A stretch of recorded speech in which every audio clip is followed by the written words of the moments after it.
Hey guys, tonight we step into a place where the air smells faintly of coal smoke, wet wool, and overripe apples from a nearby market stall. It's London, 18th century London, and the rain hasn't stopped for 3 days straight. You're standing in it, hat drooping, coat dripping, shoes making that sad squelch noise that tells you trench foot is probably around the corner. You probably won't survive this century's hygiene standards, but let's not think about that too hard. So, before you get comfortable, take a moment to like the video and subscribe, but only if you genuinely enjoy what I do here. And hey, drop your location and local time in the comments below. I always love seeing where in the world everyone's listening from. Now, dim the lights, maybe turn on a fan for that soft background hum, and let's ease into tonight's journey together. You trudge through Fleet Street in the drizzle, dodging puddles and the occasional horse cart, when a strange shape catches your eye. A small black canopy bobbing through the fog. At first, you think it's a ghostly kite, or perhaps some poor man wearing half a tent. But no, it's an umbrella. One of the few in the entire city. The year is somewhere around 1750, and Londoners still think umbrellas are ridiculous. They belong in Italy, maybe France, somewhere sunny and pretentious, definitely not here among soot, ale, and sarcasm. The locals laugh when they see one. They shout, "Look at the peacock!" or worse. In a city where men pride themselves on bearing the weather like Englishmen, carrying a parasol is basically social suicide. Rain in this era is no gentle drizzle. It's the sort of downpour that turns alleys into shallow rivers and paints every hemline brown. Streets aren't paved so much as mud-seasoned, and every passing carriage sends an extra splash your way. The sound of the wheels in the muck is constant, a slow, rhythmic churn that keeps time with the city's heartbeat.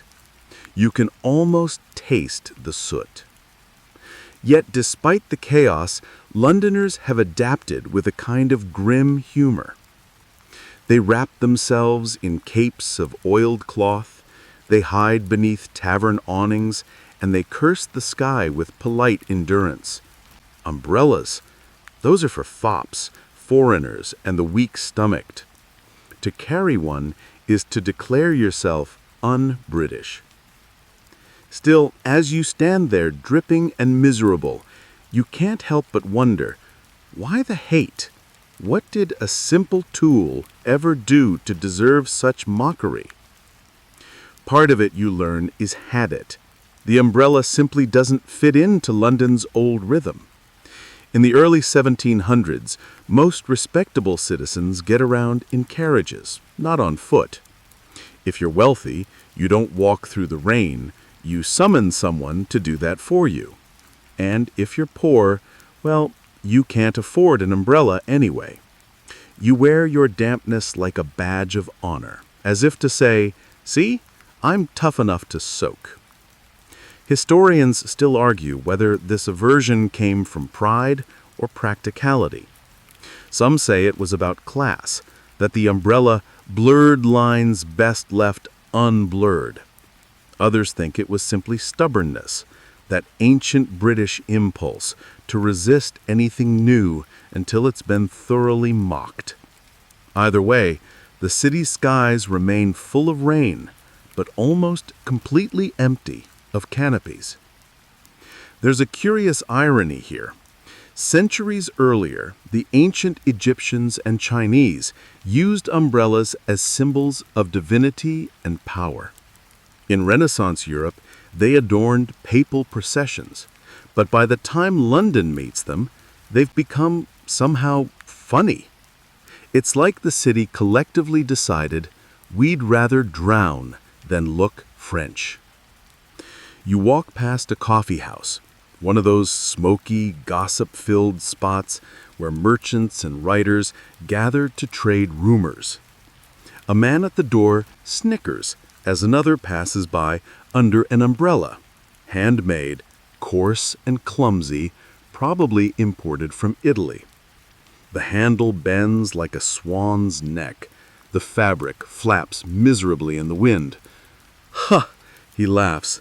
"It's raining men's pride, apparently." The whole crowd roars.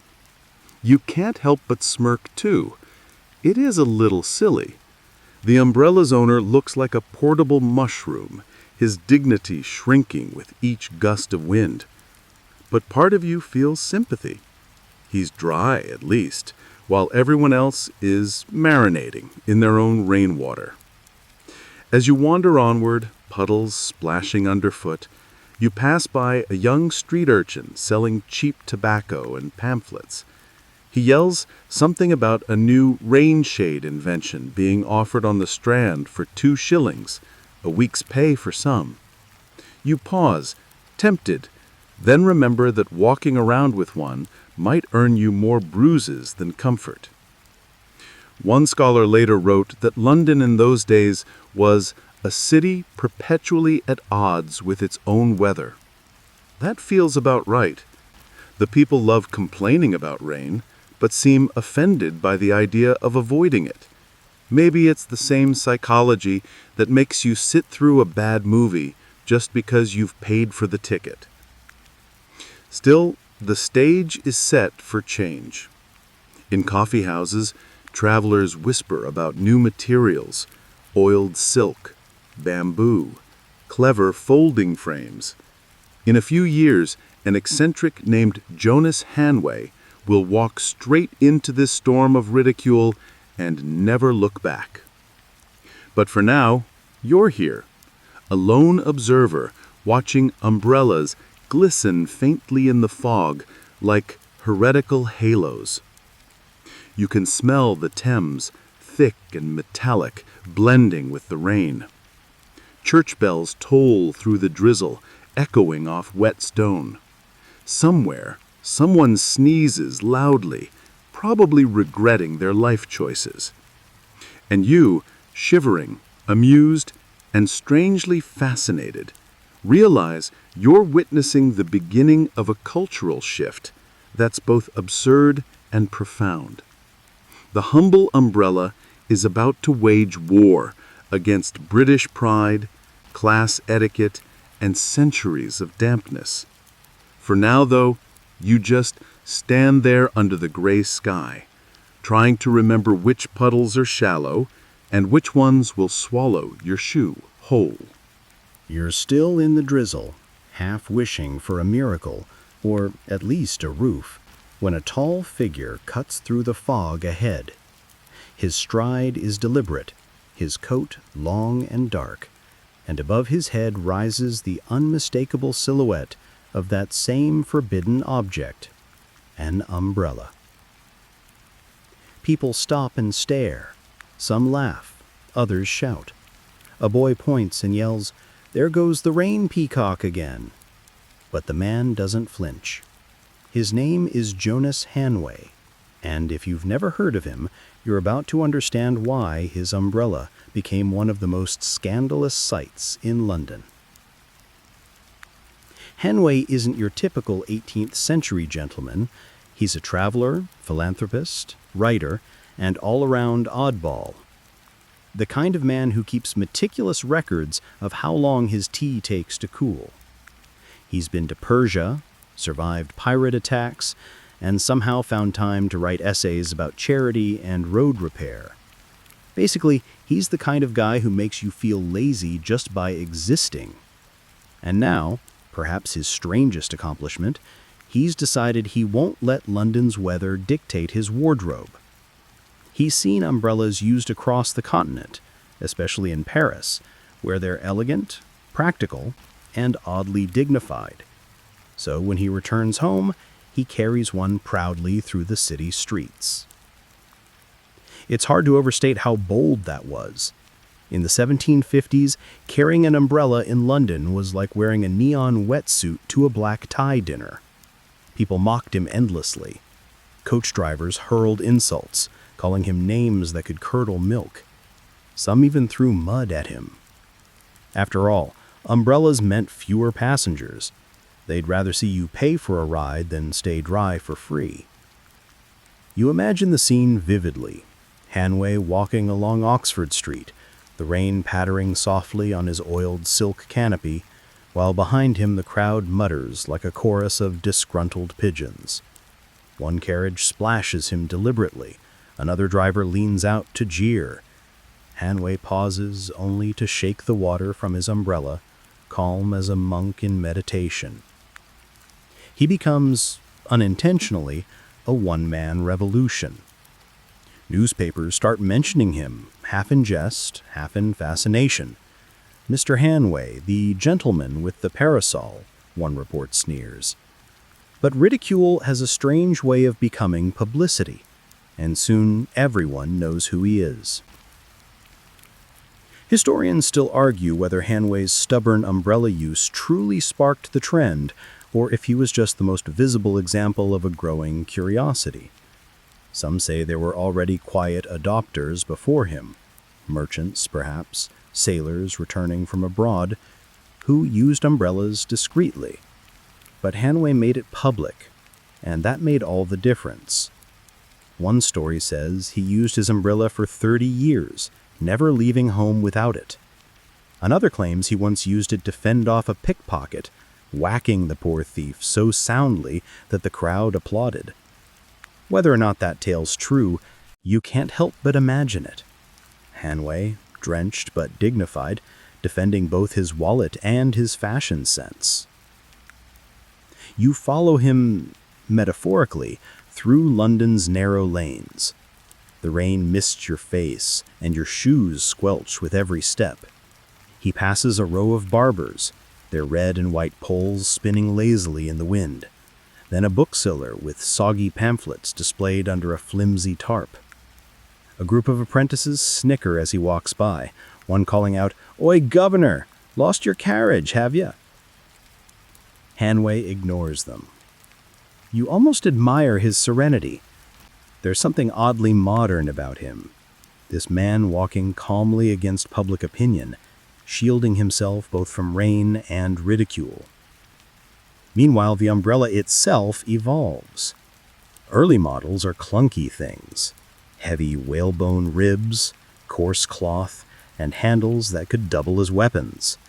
They squeak when opened, they rust when wet, and if you're unlucky, they collapse dramatically at the worst possible moment.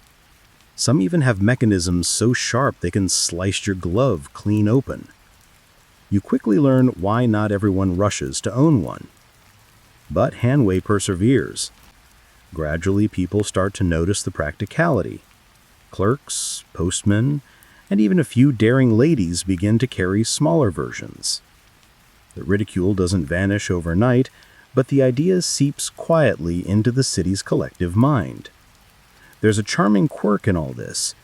London, notorious for its weather, is one of the last major European cities to adopt the umbrella. The irony could fill a teacup.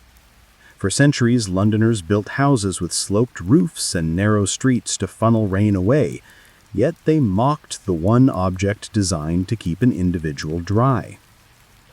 Some philosophers of the time even debated whether umbrellas were unnatural. After all, wasn't rain part of life's balance? You get wet, you dry off, and you build character. Protecting yourself from it seemed almost un-English.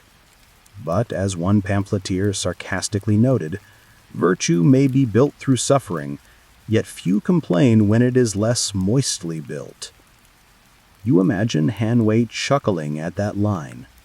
His dry humor, no pun intended, probably kept him sane during years of sneers. He once wrote that, "To suffer the weather needlessly is to make a fool of Providence." That's a fancy 18th century way of saying, why get drenched if you don't have to? There's another rumor, too. possibly apocryphal but irresistible, that Hanway's umbrella once saved him from a runaway horse. Supposedly, he opened it with such sudden force that the startled animal veered off course.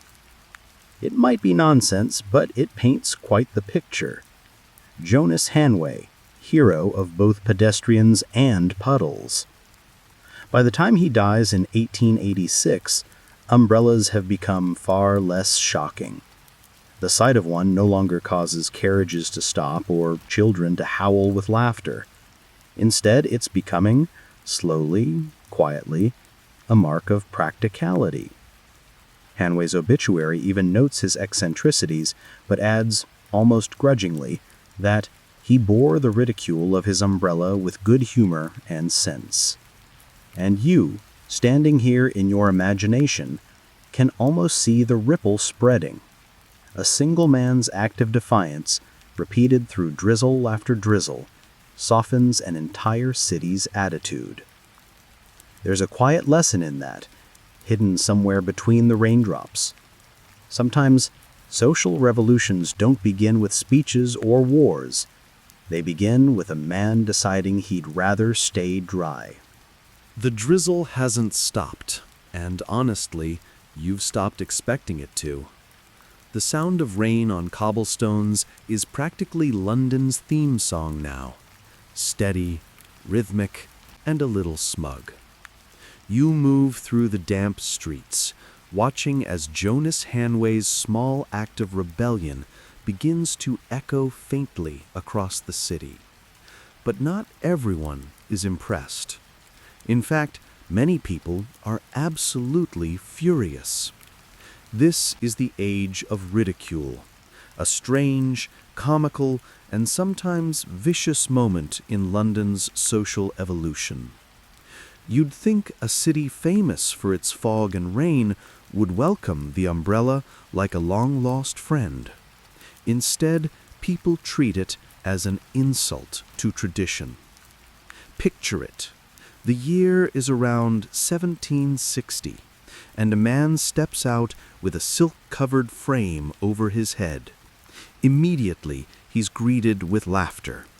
A fishmonger hollers, "Oi, look at that dainty rooster," while a coachman, drenched but proud, spits out, "Keep your silly parasol, sir. Real men earn their wet boots." You have to admit that's one way to define masculinity, through soggy socks and pneumonia. There's a real social tension beneath the laughter. For centuries, weather has been a kind of equalizer in Britain. No matter your class, the rain falls on everyone. But suddenly, here comes the umbrella, creating a small, personal dome of dryness, a literal bubble of privilege. It makes sense that some find it offensive. The same people who mock the idea of comfort are the ones who fear what it represents: change. Historians still argue whether this ridicule was genuine contempt or just a shared joke that went too far. Some say it was rooted in class snobbery. Umbrellas were expensive, imported, and foreign-looking, so they became a symbol of vanity. Others think it was good old British humor, turned mean by the weather. After all, who isn't cranky when they've been damp since breakfast?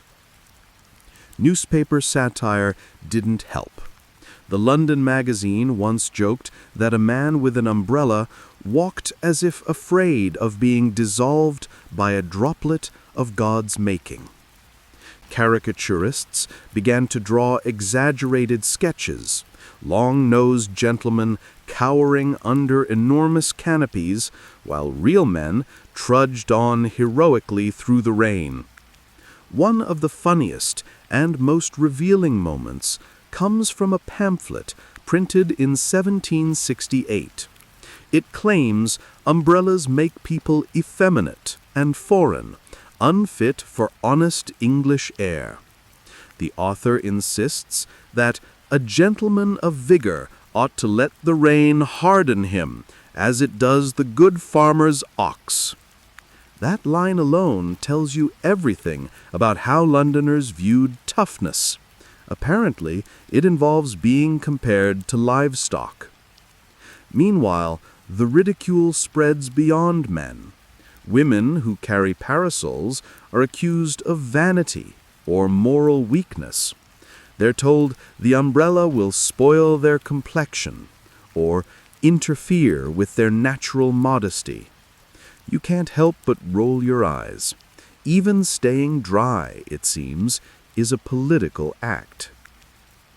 The irony, of course, is that umbrellas do make sense.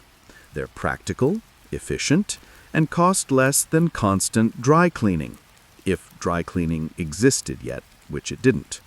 But practicality has never been the fastest route to popularity. You pass a crowded pub where men cluster by the fire, steam rising from their wet coats. They trade jokes about umbrella carriers. "I saw one try to close his contraption, and it nearly took his ear off." The others roar with laughter. It's a ritual now. Mock what you don't understand. Bond over shared dampness. And yet, something's shifting. You notice a few men watching quietly, maybe thinking, "That Hanway fellow didn't look so miserable, did he?" A seed of envy sprouts in the back of the mind. There's comfort in dryness, and comfort is persuasive. Occasionally, an umbrella sighting turns chaotic. One documented incident describes a man being pelted with rotten fruit after refusing to close his umbrella in a crowd.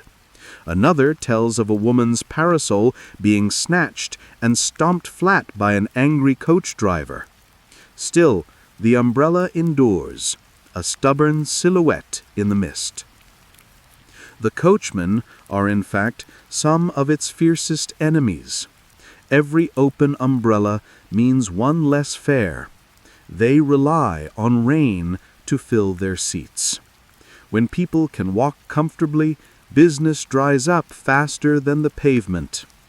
Rumors even circulate that some drivers deliberately splashed umbrella users as revenge, steering close to puddles with theatrical precision. You imagine one of those moments now. A proud gentleman striding down Cheapside, umbrella overhead, just as a driver flicks his reins and splash. A full wave of muddy water christens him anew. The umbrella survives, but dignity, not so much. But ridicule has a short shelf life. What's mocked one year often becomes fashion the next. Londoners are fickle that way. They laugh at novelty until someone richer or bolder wears it first. A fringe tidbit floats through the gossip circles of the time. Some actors begin using umbrellas as stage props, portraying vain aristocrats or foreign dandies. The audience laughs, but unknowingly, these very performances make umbrellas familiar. Visibility breeds acceptance, even through mockery. The transformation is slow, but inevitable. By the late 1760s, you spot more umbrellas along the Strand and Covent Garden, mostly among artists, writers, and eccentric travelers, the kind of people who don't mind standing out. Their umbrellas are smaller now, more elegant, the whalebone frames replaced by lighter wood. One rainy evening, you watch a gentleman and his wife walking side by side, sharing a single umbrella. It's a small act, but a radical one. No jeers this time, just quiet curiosity from passers-by. You can almost sense the turning tide. Still, London's humor remains sharp. A popular saying emerges: better to be wet and manly than dry and mocked. You can't help but grin at that. because soon those same mockers will be clutching their own umbrellas, pretending they were in on the trend all along. And as you step through the rain, somewhere between laughter and history, you realize this moment, the age of ridicule, isn't really about umbrellas at all. It's about how people react when something small challenges something big. A tool that keeps you dry ends up exposing something deeper: pride, class, and that fragile human need to belong, even when it means staying soaked. By now, the rain feels almost personal. It's the kind that seeps through fabric and memory, the kind that doesn't just fall, it settles. You can smell the Thames on the wind, heavy and metallic, and every gas lamp flickers through a soft, watery halo. London has started to change, though you might not notice it at first. Amid the mud and mockery, the umbrella is beginning its quiet climb from laughingstock to luxury. Fashion, as always, comes to the rescue. Somewhere around the 1770s, the same upper classes who once jeered at Jonas Handway begin to reconsider. Maybe they think the French weren't entirely ridiculous after all. Parisian trends are creeping back into English society like silk vines, delicate fabrics, powdered wigs, polished manners, and umbrellas, of course, fit right in. You pass a milliner's shop near St. James's, its windows lined with parasols imported from France. The colors are pale, lavender, cream, and powder blue. They're meant more for showing off than sheltering. One has lace edging so fine it looks like frost. Another has a handle carved into the shape of a swan's neck, ivory gleaming even in the weak daylight. You can practically hear the shopkeeper's pitch. "A perfect piece for the promenade, madam, proof of taste and foresight." It's hard not to smile. The same object that once symbolized cowardice is now the mark of refinement. You see gentlemen carrying umbrellas trimmed with brass, their canopies made from imported silk that rustles softly with every step. For them, the umbrella isn't about practicality, it's a social statement. It says, "I can afford to stay dry." Historians still argue whether fashion or function truly drove the umbrella's acceptance. Was it vanity or comfort? Or maybe both? Some suggest it was simply a matter of class imitation, the lower classes mocking the rich, until the rich mocked them back. Either way, once the elite started twirling umbrellas through Hyde Park, the rest of London began to take notes. There's a craftsman you meet in your mind's eye. Let's call him Mr. Langley. He works out of a tiny shop in Holborn, hammering and stitching under candlelight. His workshop smells like wax, glue, and wet cloth. He's experimenting with new designs, silk stretched tighter, ribs of whalebone or tempered steel, and folding frames that can collapse neatly into a gentleman's walking stick. He runs his fingers over each joint, muttering to himself. Sometimes the tension is perfect. Other times the fabric tears or the ribs snap like dry twigs. Progress, he sighs, is wetter than I thought. One fringe tidbit says the earliest umbrella makers often borrowed techniques from corset making, the same fine stitching and flexible whalebone supports. It's oddly poetic.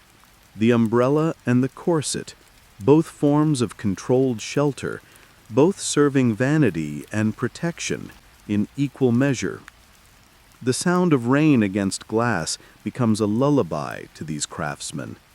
They work tirelessly to create something elegant enough for the drawing room, sturdy enough for a storm.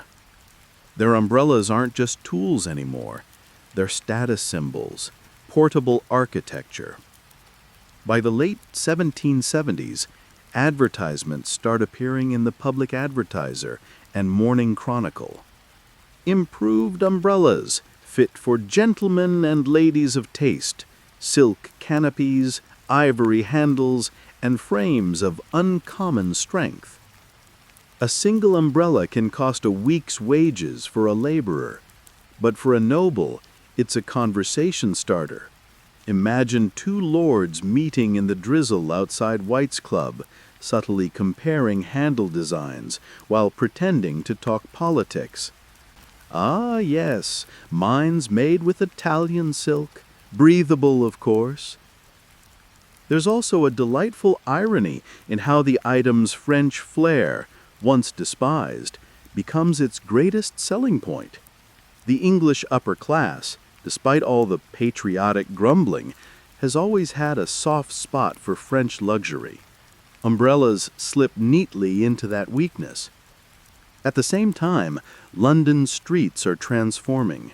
Pavements are being widened, street lamps installed, and window displays growing grander. The umbrella fits this urban evolution perfectly. It's not just protection from rain, it's part of the city's modernization. You can almost hear the city shedding its medieval skin, raindrop by raindrop. Still, there's a tension in the air.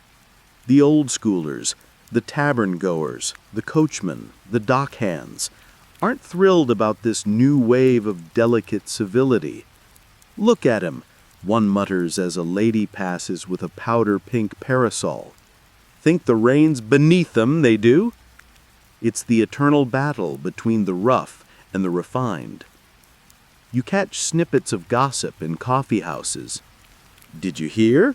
The Duchess has a new umbrella lined with blue silk. Oh, scandalous. What next? Umbrellas for dogs?" The laughter is half envy, half disbelief.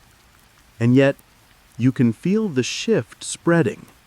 The sight of umbrellas becomes less comic and more, well, inevitable. Even the artists in the era take notice. In oil paintings from the era, umbrellas begin to appear discreetly in the corners, tucked under arms, resting by doorways, or catching glimmers of lamplight. The object has entered the visual vocabulary of civilization. There's something profoundly human in that transition. What starts as ridicule becomes aspiration. What begins as rebellion turns to routine. The umbrella's journey mirrors that of countless inventions, mocked at first, adored later, normalized eventually. And you, standing in that rain-soaked city of powdered wigs and horse manure, can't help but think about how fragile the line is between scorn and sophistication. The same crowd that laughed at Jonas Hanway now copies him in silk and silver. Still, as you pass the shop window one last time, you catch sight of an unfinished model. Thin ribs, gleaming metal joints, and a handle carved from polished oak. It's not quite perfect yet, but you can sense what's coming. A generation that will hold these things not as curiosities, but as essentials. Rain still falls. London's weather hasn't changed, only its attitude. And somehow, that's the strangest part. Real progress isn't always about invention. Sometimes it's just about people deciding to stop laughing. You pause under a dripping awning and watch the foot traffic flow past. Silk coats, muddied hems, and a kaleidoscope of umbrellas twirling in the gray light. They're everywhere now, yet the air feels charged with something deeper than drizzle.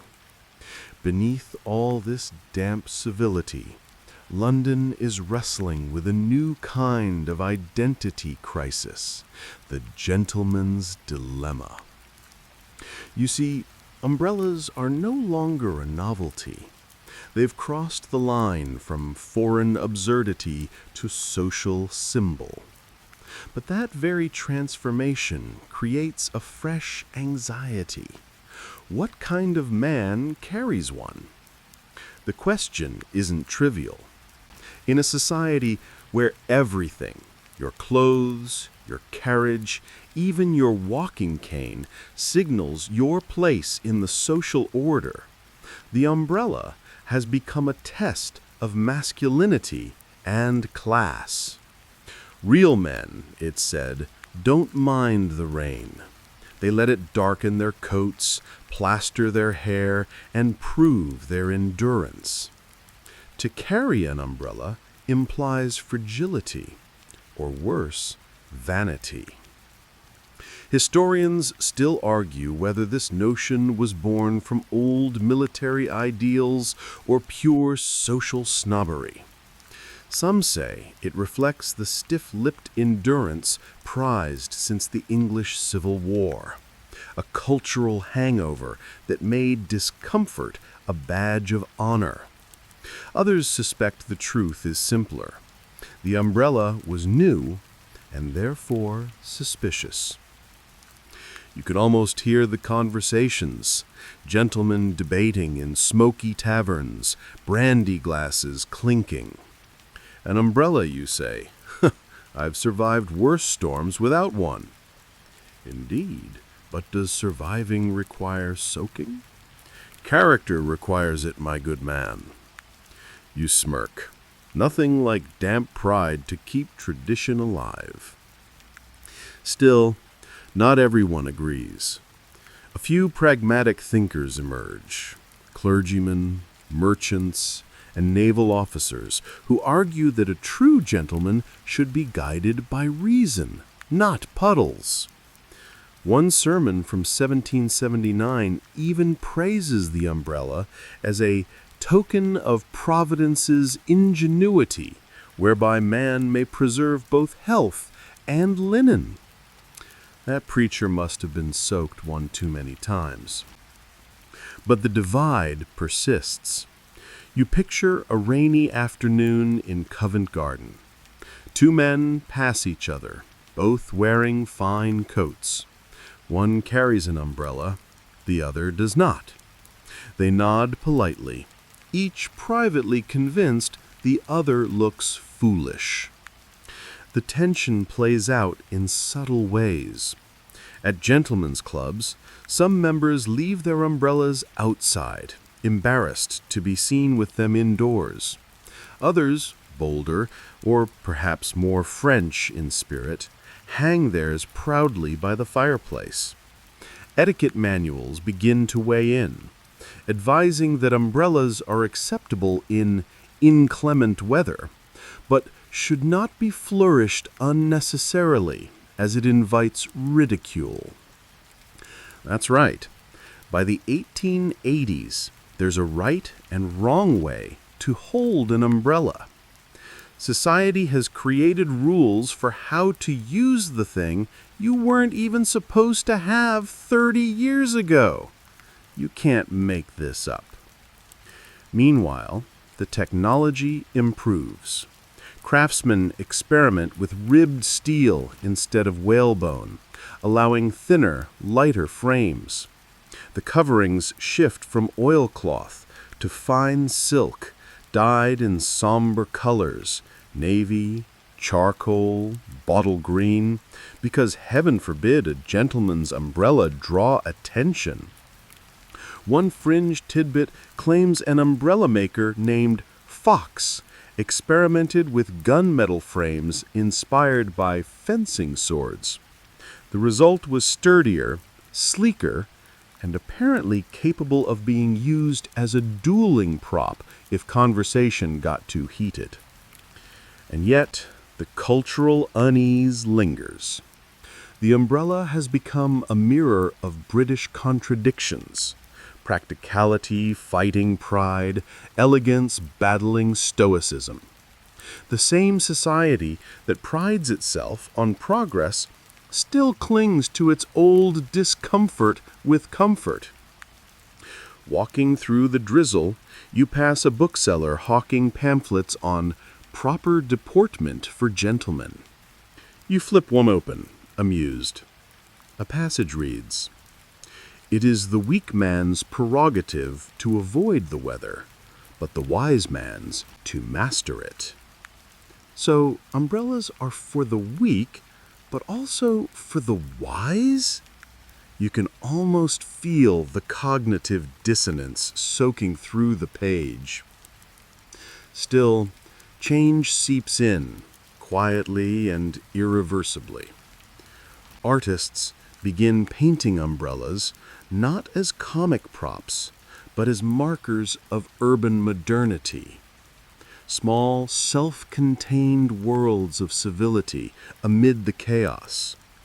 In one engraving, a man stands on London Bridge, umbrella open against the storm, and the caption reads, "The Modern Englishman, dry but not detached." By now, even the skeptics are starting to fold. Literally. Folding umbrellas, once a clumsy invention, have become fashionable. You can slip one under your arm, or disguise it as a walking cane. They're smaller, subtler, and perfect for those who want to be practical without announcing it. The paradox is almost funny. A man can't be seen needing an umbrella, but he's allowed to have one, as long as he pretends it's something else. Society solves its discomfort not by changing its mind, but by disguising it. At a soiree in Bloomsbury, you overhear a woman teasing her companion. "Oh, Charles, you're quite the modern man now, carrying that clever contraption." He laughs nervously. "Not at all, my dear. It's merely a walking stick with options." You grin as the rain drips from your hat brim. The whole situation feels so absurdly human. People cling to appearances while practicality patiently waits its turn. And through it all, the umbrella stands as the perfect scapegoat for everyone's insecurities. But something else is happening too. Something subtle. The umbrella is changing how people move through the city. Where once Londoners huddled under shop awnings or darted between carriages, now they stroll. The streets, once ruled by weather, are slowly becoming walkable. The city is learning to flow again. It's a small but profound shift. Protection creates freedom. You realize that this, more than anything, explains why the umbrella endured. They weren't about weakness, they were about agency. A way for ordinary people to reclaim their time, their health, their dignity from the endless gray sky.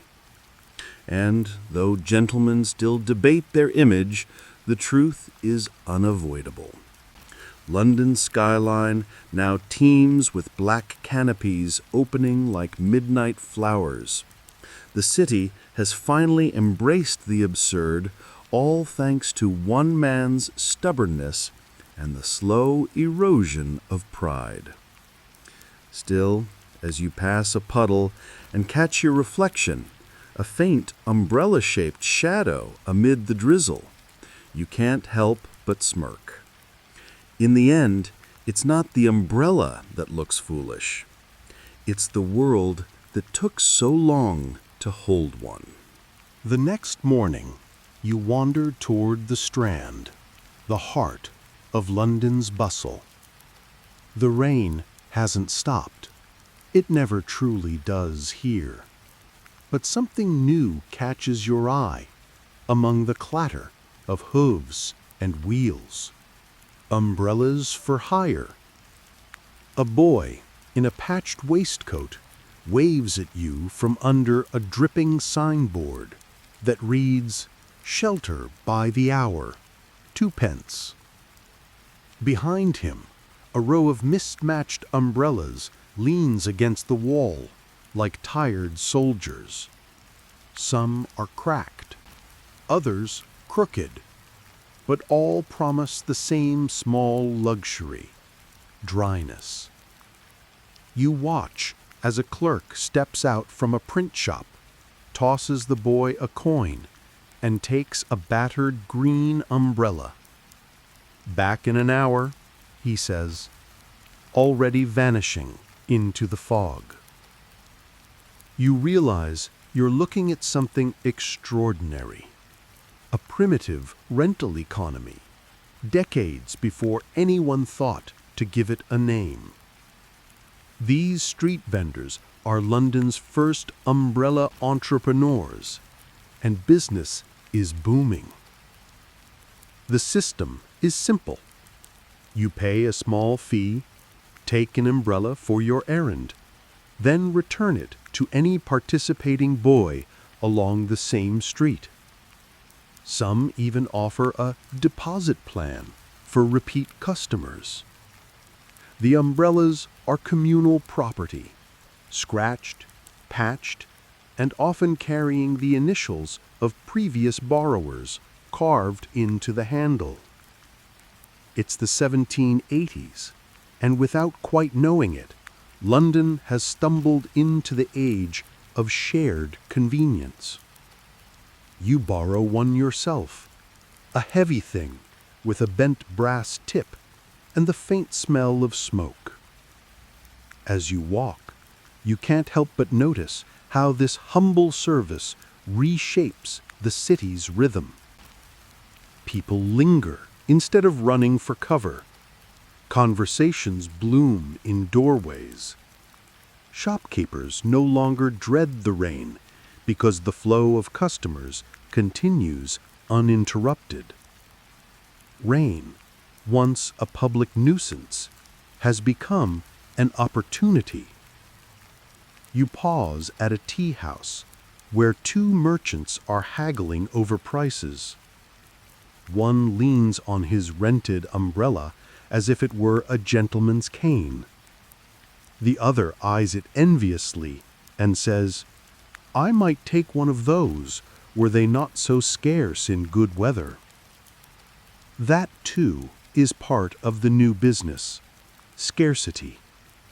When rain begins to fall, the umbrella boys scatter into the streets shouting, "Shelter for hire!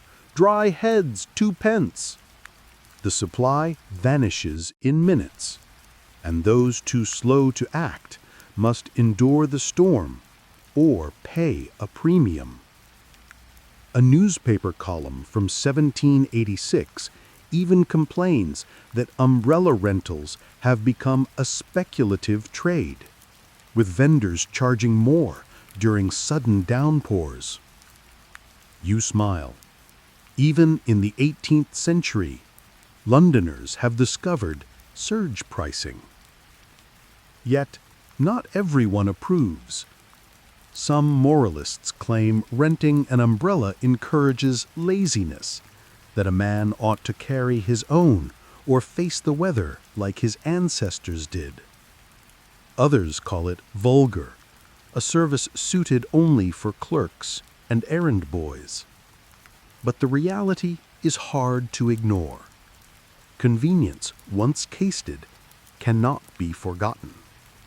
You wander past a bookseller's stall and notice a small pamphlet titled "The Umbrella Man, a Poem." It's a humorous piece about a vendor who braves every storm for his customers, his face perpetually damp, but his pockets jingling.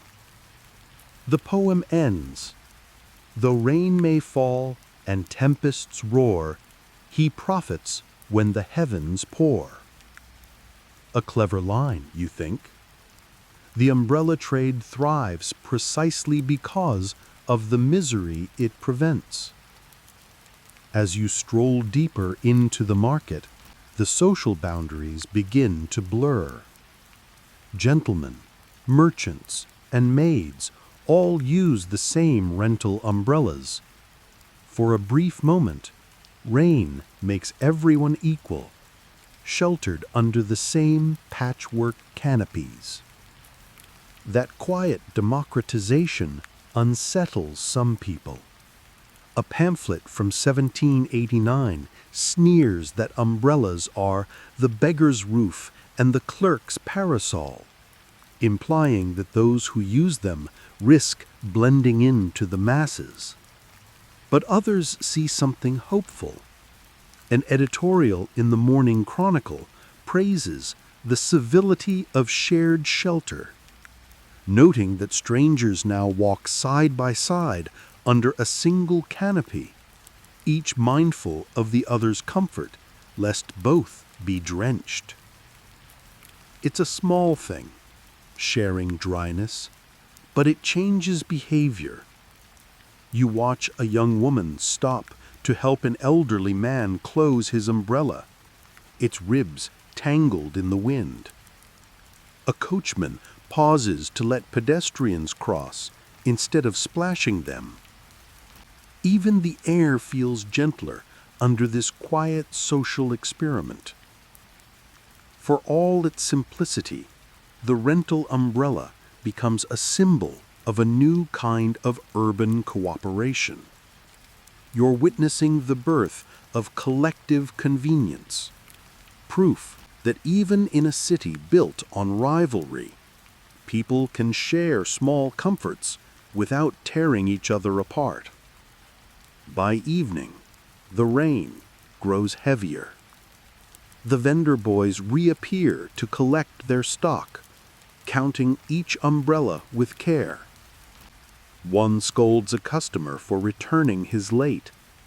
Another inspects a broken handle and demands an extra penny for repairs. You smile. These are the world's first customer disputes over rented technology. As you hand yours back, the boy nods and slips it into the rack. He says, "Good umbrella, that one. Been in service 4 years and still keeps out the worst of it." You glance down the street, where the lamps glow softly through the mist. The city hums with quiet progress. No grand speeches, no revolutions, just small acts of adaptation, spreading like ripples across wet cobblestones. And you can't help but think, this is what innovation really looks like. Not thunderous invention, but a rented umbrella keeping one more soul dry on a miserable London night. The rain hasn't let up. It rarely does, but the city beneath it is brighter now.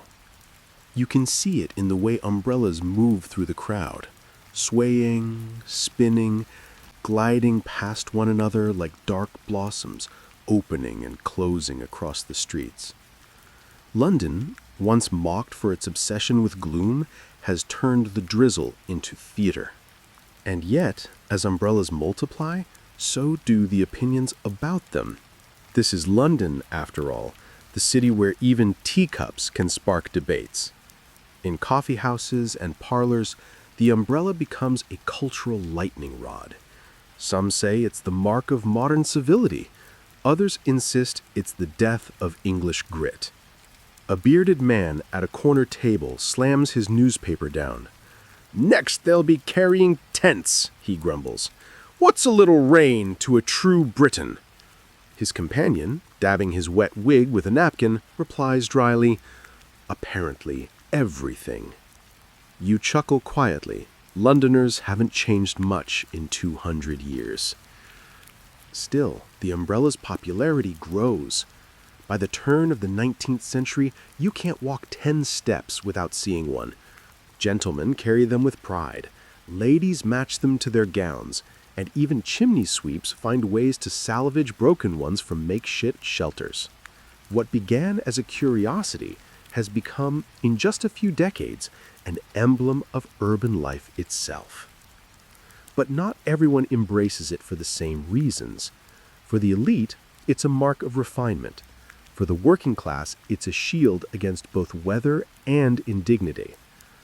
Better to carry a borrowed roof, one newspaper jokes, than to wear the rain like a fool. There's even a superstition spreading among the poorer neighborhoods that to open an umbrella indoors invites bad luck. It's a belief still whispered today, though few remember its roots. In truth, the idea comes from these very years when cramped London rooms with low ceilings made indoor umbrella opening a genuine hazard. Too many broken lamps, too many poked eyes. And voila, bad luck explained. Historians still argue whether such folklore was born from caution or comedy, but you can picture it vividly. A landlord shouting, "Close that thing! You'll take out someone's eye!" And a room full of tenants laughing nervously, rain dripping onto the floorboards. The superstition sticks, not because it's logical, but because it's London. Meanwhile, inventors and craftsmen keep pushing the umbrella's evolution forward. In a dusty workshop of Fleet Street, a man named John Beale experiments with new frame designs. He replaces heavy whalebone ribs with spring steel, creating a canopy that flexes with the wind instead of snapping. It's a small revolution, a lighter, more portable umbrella fit for the pace of modern life. Around the same time, another craftsman named Samuel Fox invents the Paragon frame, a tensioned steel structure that gives the umbrella its familiar shape and stability. Fox's invention, introduced in the 1850s, would later define umbrellas for generations. But even before his breakthrough, the seeds of mass production are already planted in the 18th century's final decades. Workshops multiply. Street vendors grow rich. By 1790, London boasts an estimated 100 umbrella makers, each with their own tricks and trademarks. Some boast self-closing mechanisms. Others advertise storm-proof ribs. It's marketing before marketing had a name. And somewhere between the advertisements and the jokes, the umbrella becomes part of the city's identity. It's painted into caricatures, mentioned in poems, and used in political cartoons as a symbol of everything from prudence to hypocrisy. You pass a print shop window displaying a new satirical engraving. A stout gentleman holds an umbrella labeled Reason, while a mob of fools scurries beneath it. The caption reads, "Shelter from the storms of ignorance." It's witty and slightly smug, but it captures the era's mood perfectly. The umbrella as both literal and metaphorical shield. In the midst of this evolution, a quieter revolution brews, one of manners. The umbrella changes how people move through space. Streets once chaotic with carriages and pedestrians begin to develop an unspoken etiquette. You step aside to avoid clashing canopies. You tilt your umbrella when passing someone shorter. You lift it politely to greet an acquaintance. These gestures may seem trivial, but together they form a choreography of civility. The city learns to share its limited shelter gracefully. Even in a crowd, people begin to think about each other, how to walk, when to pause, where to tilt. It's the birth of the modern pedestrian. A fringe tidbit claims that the phrase "to rub shoulders" originates from this new form of close contact under umbrellas, though historians debate the accuracy. Still, it feels true enough to smile at, a whole vocabulary born from the weather. The umbrella also begins to reshape architecture. Shop fronts add awnings, houses gain gutters and overhangs, and even public spaces like Covent Garden install covered walkways to complement the umbrella's promise of dryness. The city itself starts adapting to its new habits. One evening, you find yourself walking along Cheapside just as the gas lamps flicker to life. The air smells faintly of rain and iron, and every passing umbrella catches a glimmer of gold. It's strangely beautiful, thousands of small domes bobbing through the mist like glowing shells. You stop for a moment, realizing that the umbrella has become something greater than a gadget. It's a language of comfort, a collective admission that humans are allowed to prefer warmth over discomfort. London, a city once proud of its stoicism, has softened just a little. And perhaps that's the real transformation. Beneath every canopy, you sense a quiet defiance, a refusal to suffer unnecessarily, a small declaration of self-respect. The umbrella teaches London to care not just about survival, but about quality of life. You can almost hear the city exhale, a long, slow sigh under 100,000 raindrops. It's hard to say exactly when Londoners stop laughing at umbrellas and start loving them. But by the early 19th century, the shift is complete. The sight of a canopy overhead is no longer odd. It's ordinary. The rain still comes, relentless as ever, but the city now moves beneath a forest of dark silk and polished wood. You walk through it, listening to the soft percussion of raindrops on every side, 1,000 tiny drummers playing in time. Umbrellas have become part of the city's heartbeat, and like anything that becomes normal, they start to carry meaning far beyond their purpose. A gentleman's umbrella says something about his taste. A lady's parasol whispers about her status. Even the color of the fabric tells a story. Black for modesty, navy for business, lavender for flirtation. You stop near Covent Garden and watch a young couple share one umbrella, walking so close they practically move as one. They laugh as a carriage splashes water nearby, and for a moment you realize the umbrella has become romantic. The thing that once invited mockery now invites intimacy. You can't share an umbrella without sharing space, breath, warmth. There's even a new social rule forming: the umbrella excuse. It goes like this. If it starts to rain and you have only one umbrella, you must offer to share it with the person you secretly admire. Historians still argue whether this etiquette began as practicality or strategy, but either way, it changed countless love stories. One fringe tidbit from a gossip column in 1807 claims that an entire engagement began under such a pretext. A Miss Eliza W., caught unawares by the rain, was graciously offered the shelter of Mr. J. Thornton's fine Italian silk umbrella. 3 months later, they were wed. You grin at that, because really, who could resist a gesture like that in a city that rains 9 months a year?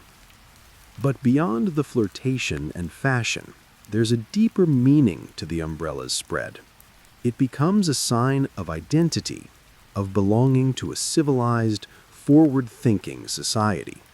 To carry one means you acknowledge the modern world, its speed, its crowds, its constant dance between nature and invention.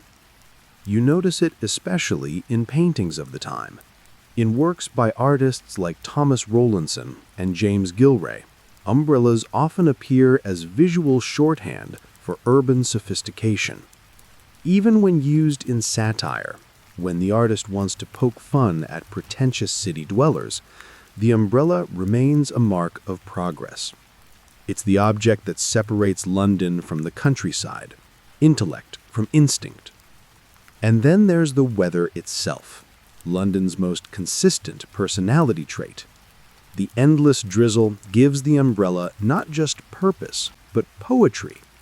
Writers begin to use it as a metaphor for modesty, protection, and even isolation. Quote, "Beneath his umbrella, he could think without interruption. The world softened to a hush." You know the feeling. The rain outside becomes white noise. The umbrella turns into your own small universe. It's no wonder poets adore it.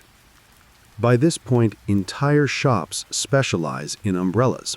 Elegant showrooms line Piccadilly and the Strand, their displays as carefully arranged as jewelry cases. You step inside one, let's call it Harrington and Company, and the scent of oiled wood and silk fills the air.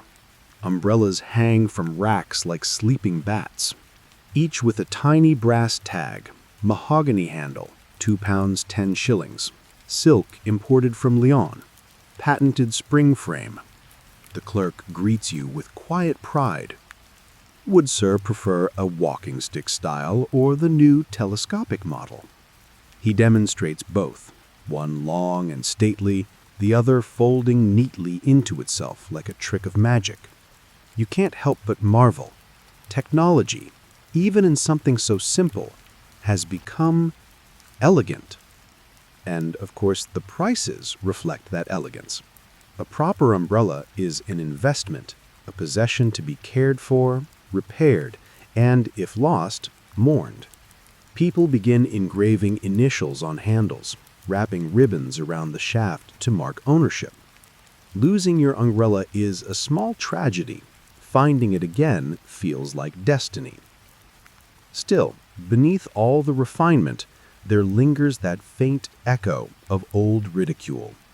The working classes joke about silk roofs for the spoiled. Children mimic fancy gentlemen, prancing with sticks held high. It's affectionate mockery now, less venom, more play. You pause outside a tavern where an old sailor recounts a storm at sea. "An umbrella'd be no use where I've been," he bellows, to a chorus of laughter.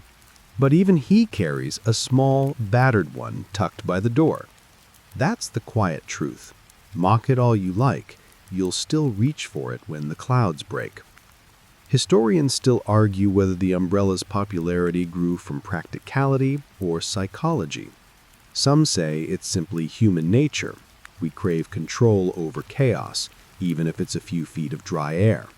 Others believe it reflects the Enlightenment spirit of the age, mastery over nature through clever design. Both are probably true. As night deepens, you walk towards the Thames again. The river reflects the city lights like scattered gold, and the umbrellas passing along the embankment look like moving lanterns. You realize how far the umbrella has come in less than a century, from laughter to love, from rebellion to ritual. It's more than an accessory now. It's a symbol of how a city learns to care for itself. London, that stubborn, rain-soaked capital, has made peace with its weather. And in doing so, it's discovered something quietly profound. Sometimes, civilization isn't about conquering nature, it's about learning to walk gracefully beneath it. You pause under your own umbrella, listening to the rhythmic patter above your head. Each drop lands softly, predictably, like a heartbeat. You feel a strange comfort knowing that somewhere, centuries later, others will walk this same path under the same sound, carrying their own little domes of defiance against the drizzle. You wake to another gray morning. Soft light filtered through clouds, the air thick with the smell of damp cobblestones. London, in all its soggy majesty, greets you like an old friend. And as you step outside, you notice something different about the people moving through the mist. They're not just carrying umbrellas anymore, they're wearing them, in a sense. These things have become extensions of personality, as telling as one's hat or gait. A gentleman passes, his umbrella handle gleaming with polished brass shaped like a lion's head. A lady follows, her parasol tipped with lace that flutters faintly in the breeze. There's an elegance to it, a visual shorthand that says, "I have taste, and I am prepared for anything." By the early 19th century, Umbrella culture has reached full bloom. It's no longer about practicality, it's about symbolism. Owning the right umbrella means something. It's a prop for poise, a mark of dignity, a tiny claim to control in an unpredictable world. You wander toward Fleet Street, where a small newspaper vendor is setting up his stall. Headlines shout about politics, taxes, and trade, but right beneath them, in small print, an advertisement catches your eye. Fox & Co. umbrella makers to the gentry. Patent steel ribs, light as feather, firm as oak. It's clever marketing, aspirational, reassuring, and it works. Everyone wants one.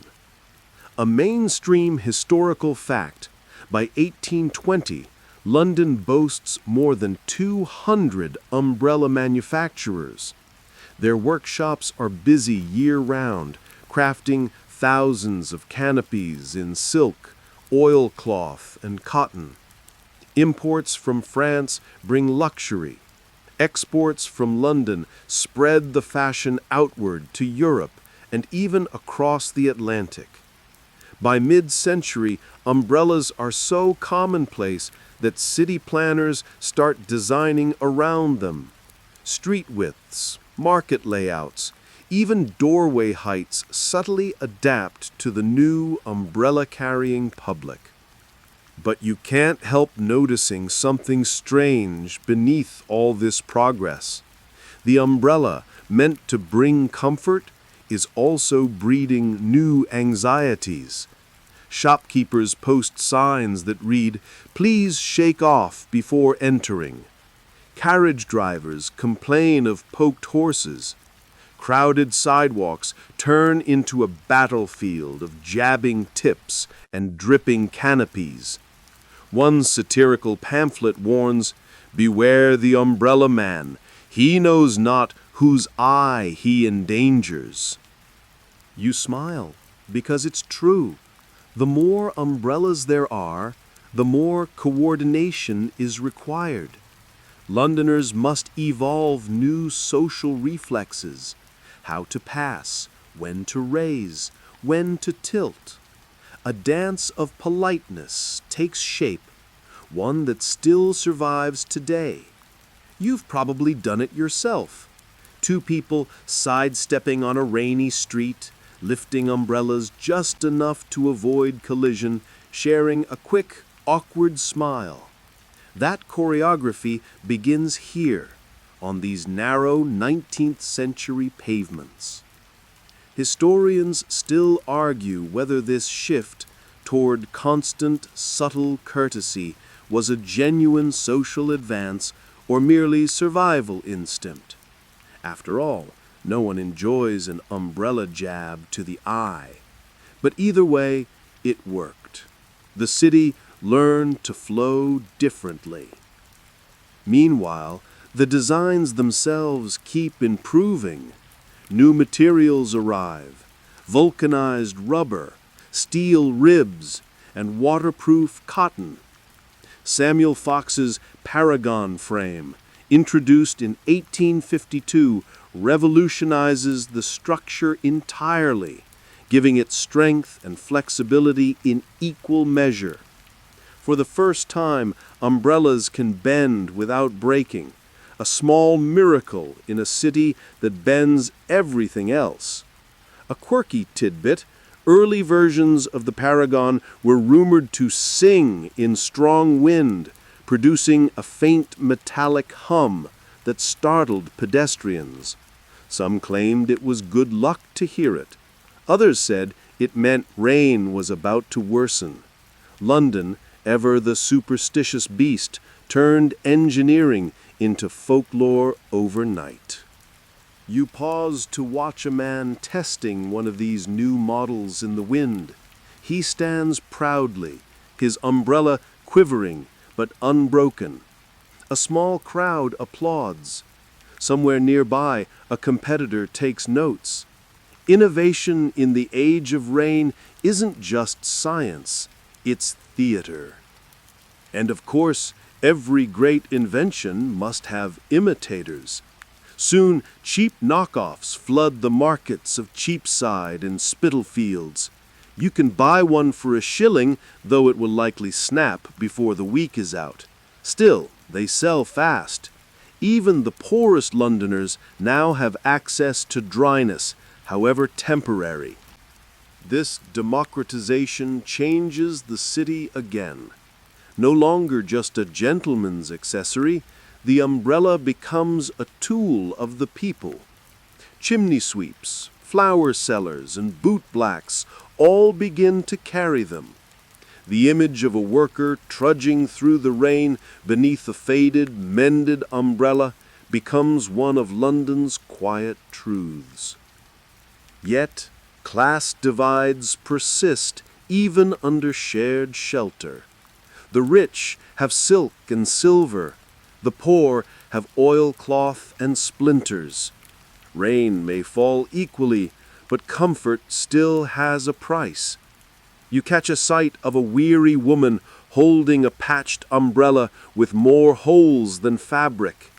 She smiles anyway. Maybe that's the real London spirit. Not stoicism, but humor through hardship. Even literature catches on. Novelists like Charles Dickens use umbrellas as shorthand for character.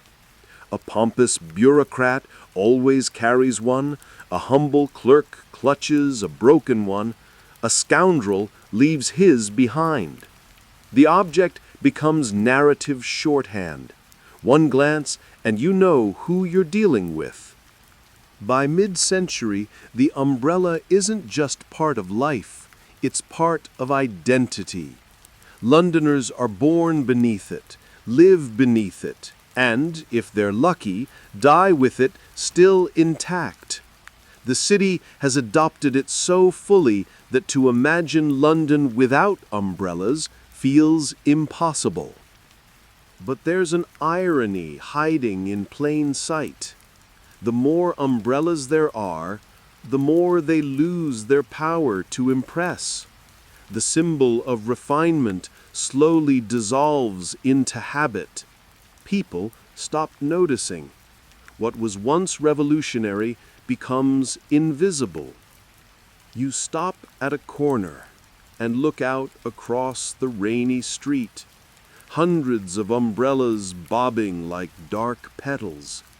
It's beautiful, yes, but also strangely anonymous. You wonder if anyone remembers Jonas Hanway anymore, the man who started all this by daring to stay dry. Probably not. Progress rarely remembers its pioneers. It just moves on, drier and faster than before. Still, the sound of the rain hasn't changed. It's the same soft percussion, the same steady rhythm. And as you listen, you realize something quiet but profound. Umbrellas haven't just shaped the way London looks, they've shaped how it feels. They've turned chaos into choreography, weather into music. And through that gentle, endless drizzle, the city keeps walking forward. By the mid-19th century, umbrellas are no longer just accessories, they're institutions. Londoners carry them with the same casual inevitability as they carry their names. Step outside without one, and you're not brave, you're careless. Step inside with one dripping on the carpet, and you're impolite. The rules of rain have been rewritten. You make your way through Westminster, watching the morning crowd. It's a parade of canopies, black, navy, and gray, punctuated by the occasional daring color.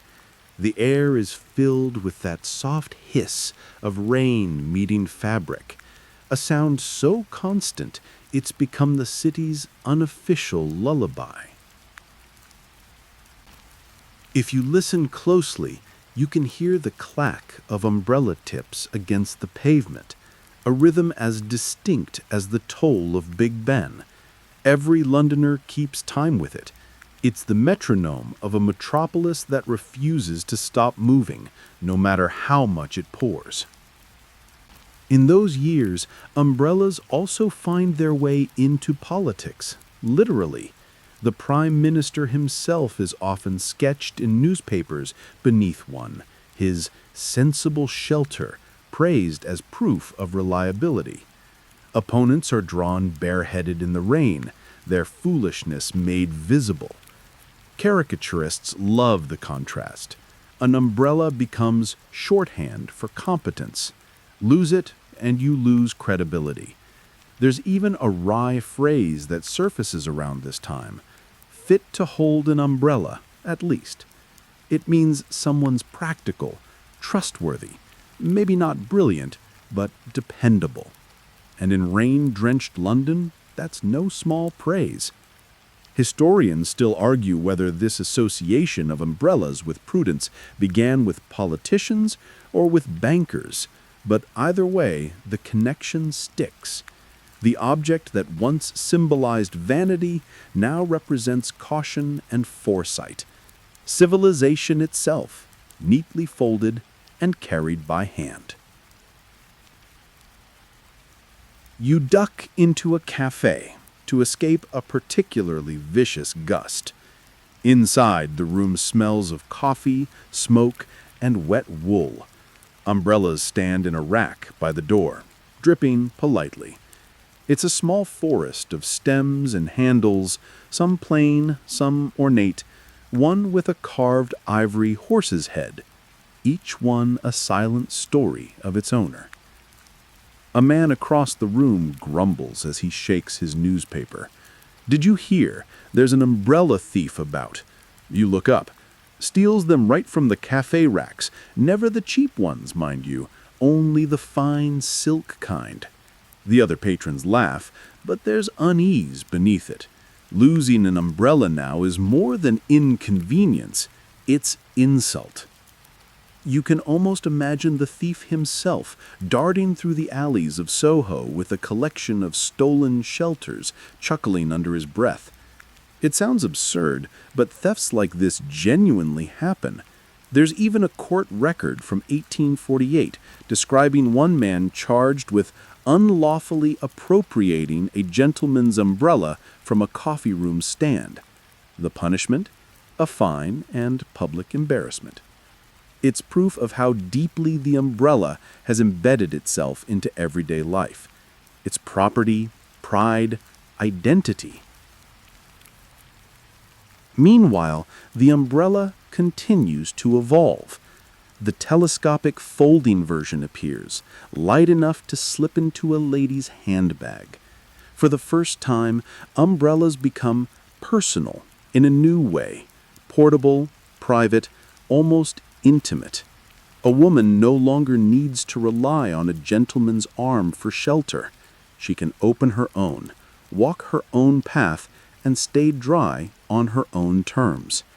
It's a quiet revolution in itself, one small invention reinforcing another movement already underway, women's independence.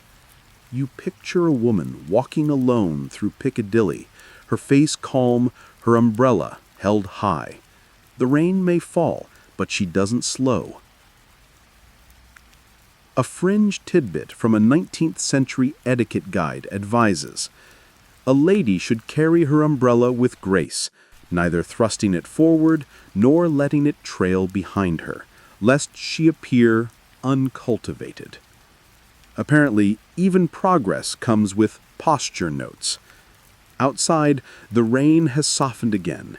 You step back onto the street, the city shimmering in wet light. Horse-drawn carriages splash through puddles. A chimney sweep whistles as he balances an umbrella too big for him, its ribs poking out like the bones of a bird. Even the beggars by the bridge huddle under scraps of cloth tied to sticks. makeshift umbrellas in spirit, if not in shape. You realize something comforting in that sight. Everyone, rich or poor, has found a way to stay dry. The umbrella, once a marker of class and ridicule, has finally achieved its quiet destiny, universality. It belongs to everyone. But there's another layer to all this, one that makes you smile wryly. The umbrella has also become a weapon. Not in war, of course, but in the small skirmishes of urban life. Old ladies wield them to scold unruly children or fend off street dogs. Gentlemen use them to gesture dramatically during debates. Some even duel with them. Mock fights, half serious, half theatrical. A newspaper anecdote from 1856 describes two clerks who settled a dispute with umbrellas at dawn near Hampstead Heath, each armed with his own umbrella. The duel ended, predictably, in laughter and bruised pride, but no injuries. The paper calls it a most civilized confrontation. You can't help but chuckle. Only London could turn an umbrella into a dueling sword. The more you think about it, the more the umbrella feels like a perfect metaphor for the city itself. Polite yet defensive, refined yet practical, capable of wit and absurdity in the same breath. It's armor disguised as decorum. As the day fades, you find yourself near Charing Cross. The lamps flicker to life, casting halos through the drizzle.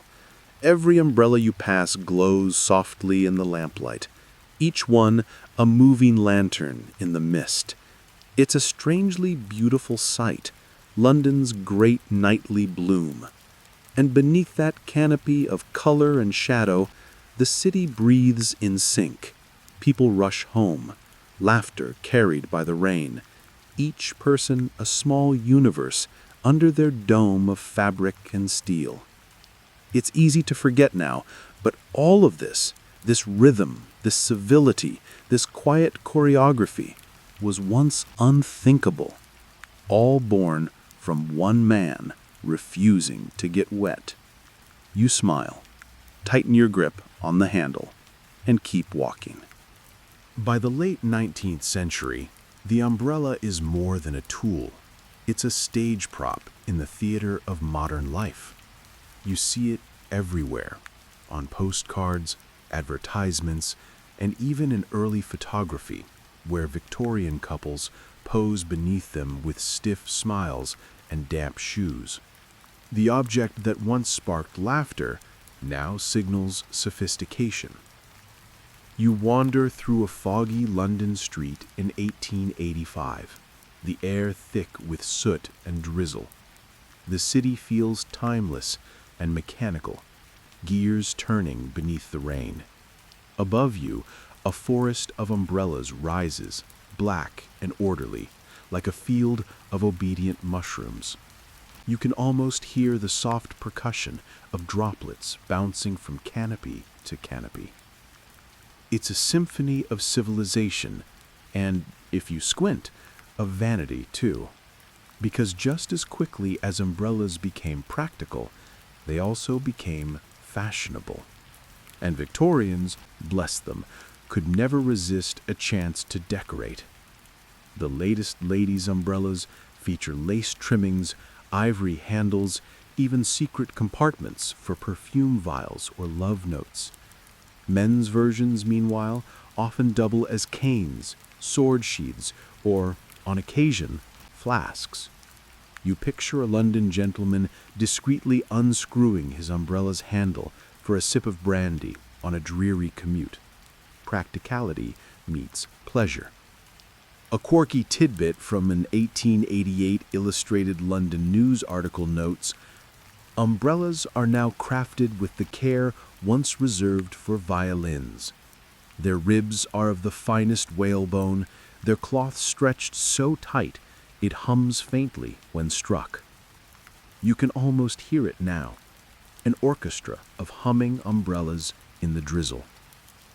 Historians still argue whether this period marked the peak of umbrella obsession or merely its transformation into something subtler.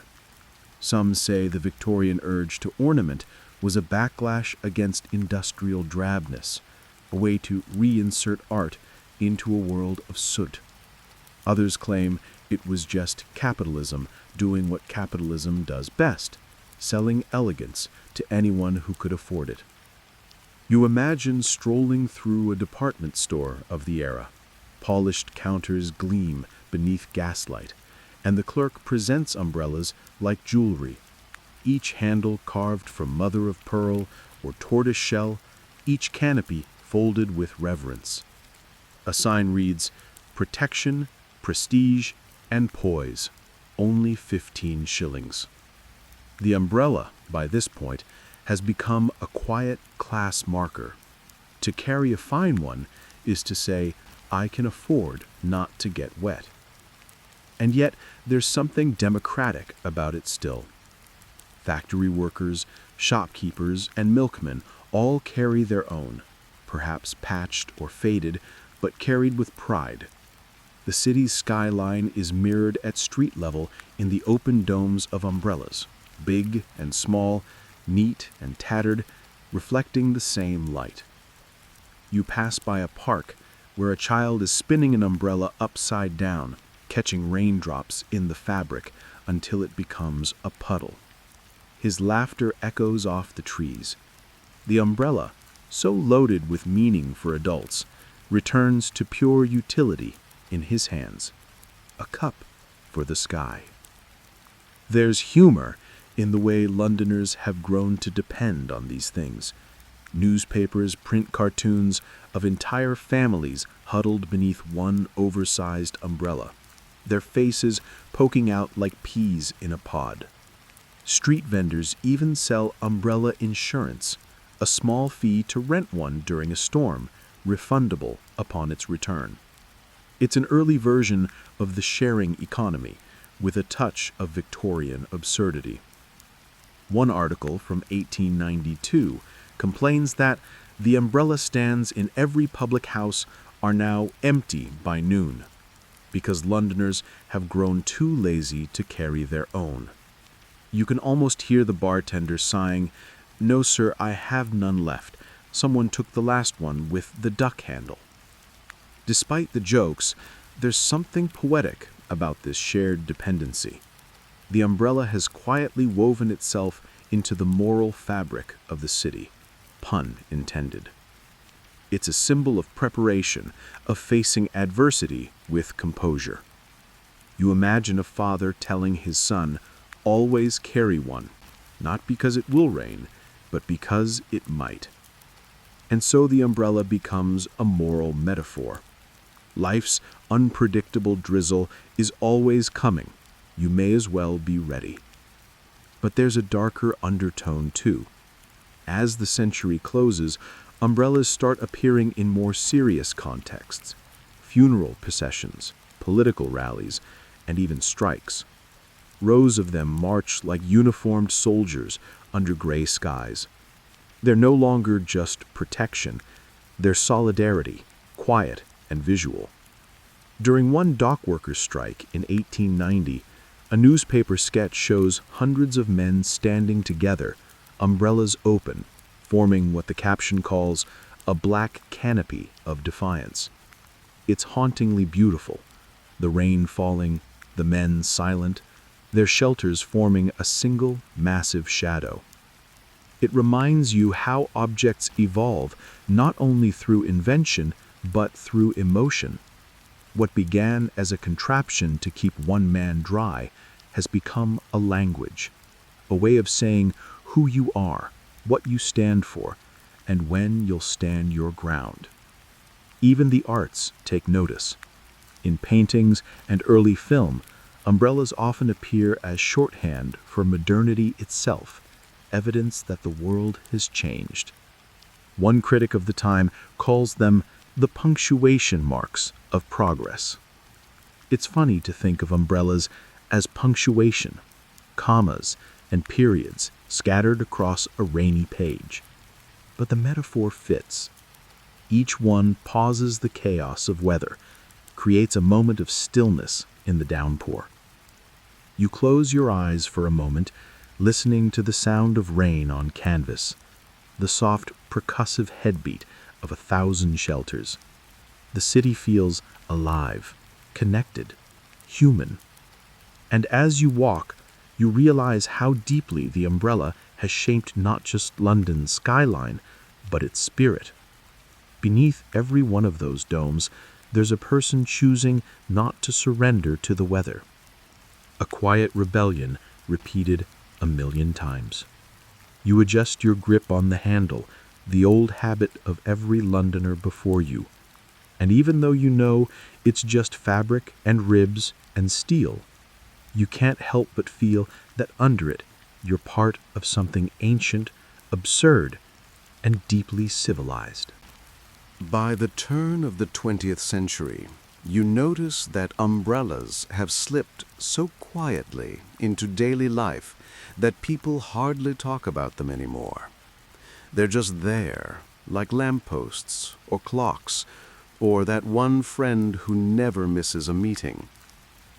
And in London, that means the city has reached full umbrella saturation. You stroll through an early morning fog, the kind that turns the Thames into a ghost river.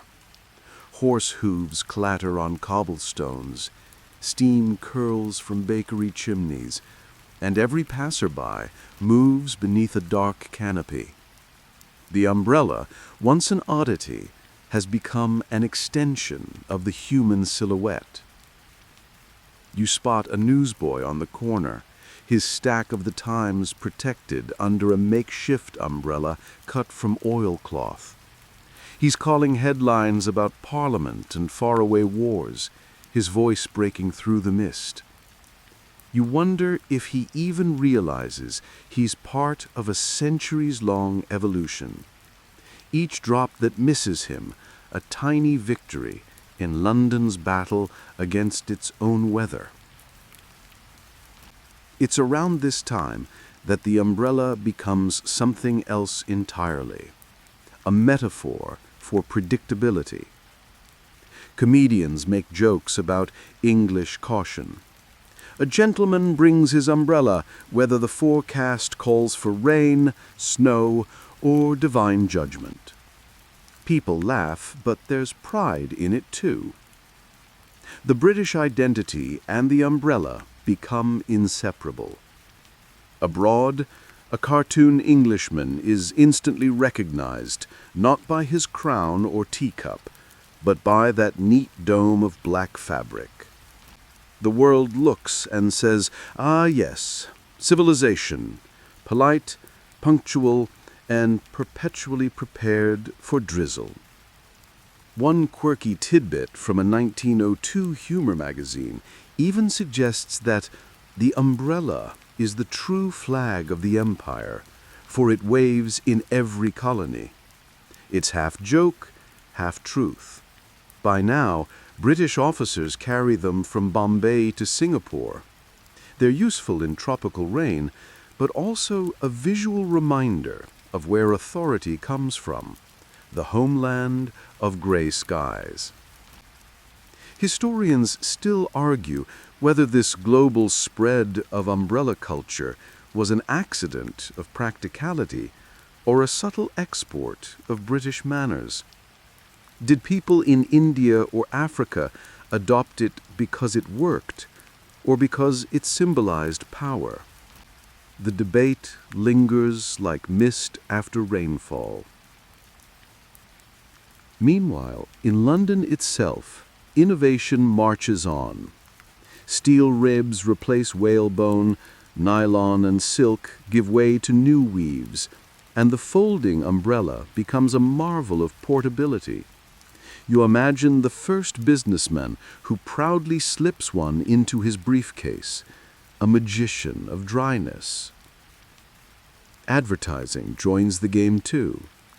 Posters depict elegant couples strolling through rain-slicked streets, their umbrellas gleaming under lamplight. Slogans like Preparedness is poise, curling beneath in fancy script. By then, owning an umbrella isn't just smart, it's modern. But it's not all glamour. You pass a group of street sweepers huddled under a torn canopy, laughing as the wind flips it inside out. The sight is comically tragic, like a broken bird mid-flight. You've been there yourself, haven't you? That helpless battle against an upturned umbrella where dignity dies a wet, windy death. Even now, that moment connects us to the past, the frustration, the futility, the absurd beauty of trying to tame weather with fabric and sticks.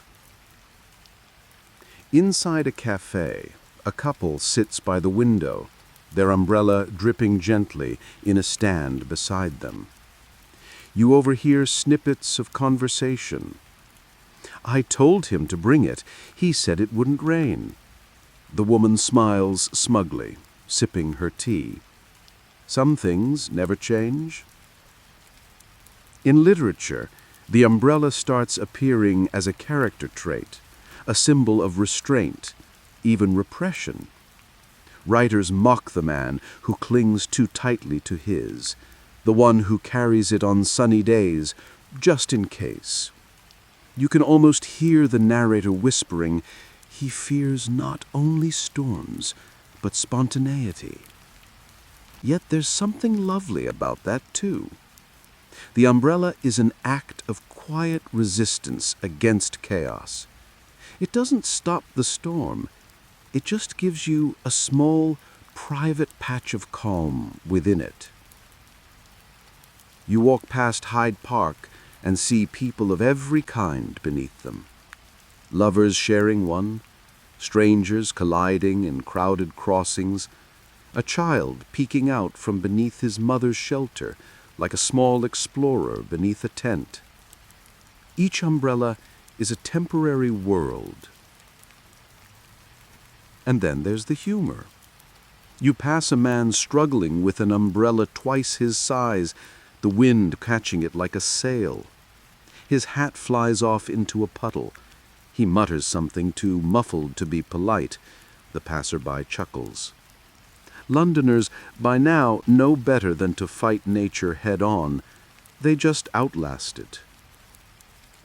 A pamphlet from 1910, written by an etiquette reformer named Mrs. Edith Harrow, scolds, "One must never, under any circumstances, use an umbrella as a walking stick indoors. It is neither elegant nor sanitary." You grin. Somewhere you can almost hear Jonas Hanway laughing, his once ridiculed invention now so common that society has to make rules for how to behave around it. The irony is delicious. As you wander toward Trafalgar Square, you notice the way umbrellas reflect the lamplight. In the drizzle, they shimmer, little black moons gliding across puddled streets. It's hypnotic, almost meditative.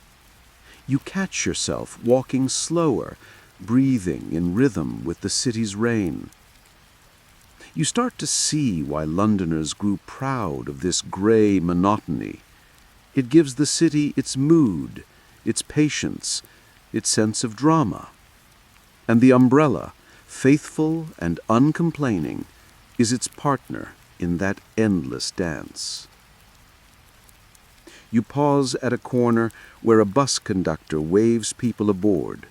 The passengers close their umbrellas in unison, water dripping onto the platform. It's almost musical, the click and shake and fold of dozens of canopies at once. For a moment, you're standing inside London's heartbeat. And you realize something gentle but profound. The umbrella isn't just an invention, it's an attitude, a philosophy of preparedness. It says, yes, the world will pour on you, but you can still walk through it dry. Or at least try. You keep walking, the sound of rain fading into background comfort. The city hums, the fog curls, and the umbrellas bloom like black flowers in the night. The 20th century opens its gray sky wide, and you, still strolling through the drizzle of memory, notice that London has learned to love its rain. By now, umbrellas aren't merely tools, they're icons.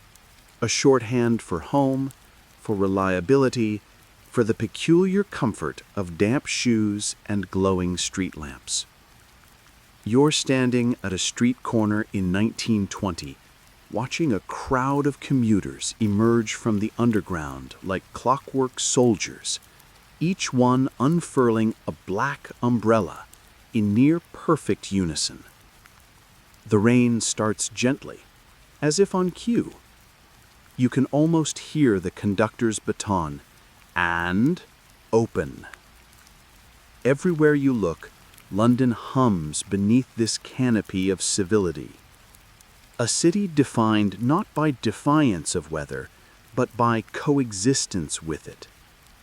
You realize that the umbrella has become something spiritual, an unspoken pact between human patience and nature's persistence.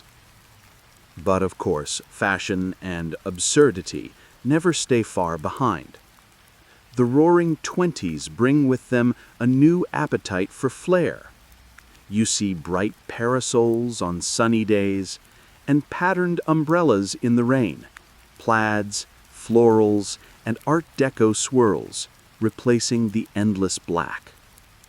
Even men begin experimenting with bolder designs. A dandy in Piccadilly carries a scarlet one tipped with gold. Someone mutters, "He must be foreign." A small humor column from 1923 teases, "One can always spot the optimist in London. He is the one with a yellow umbrella." And you smile, because even in the rain, London finds a way to laugh at itself. Historians still argue whether this burst of color was rebellion or simply fashion's way of lightening the gloom. Some claim it paralleled the post-war optimism, a city trying to dry its spirit after years of mud and mourning. Others think it was just marketing. But whatever the reason, it worked. The umbrella, once uniform, becomes a personal statement again. Not a symbol of class or prudence, but of personality.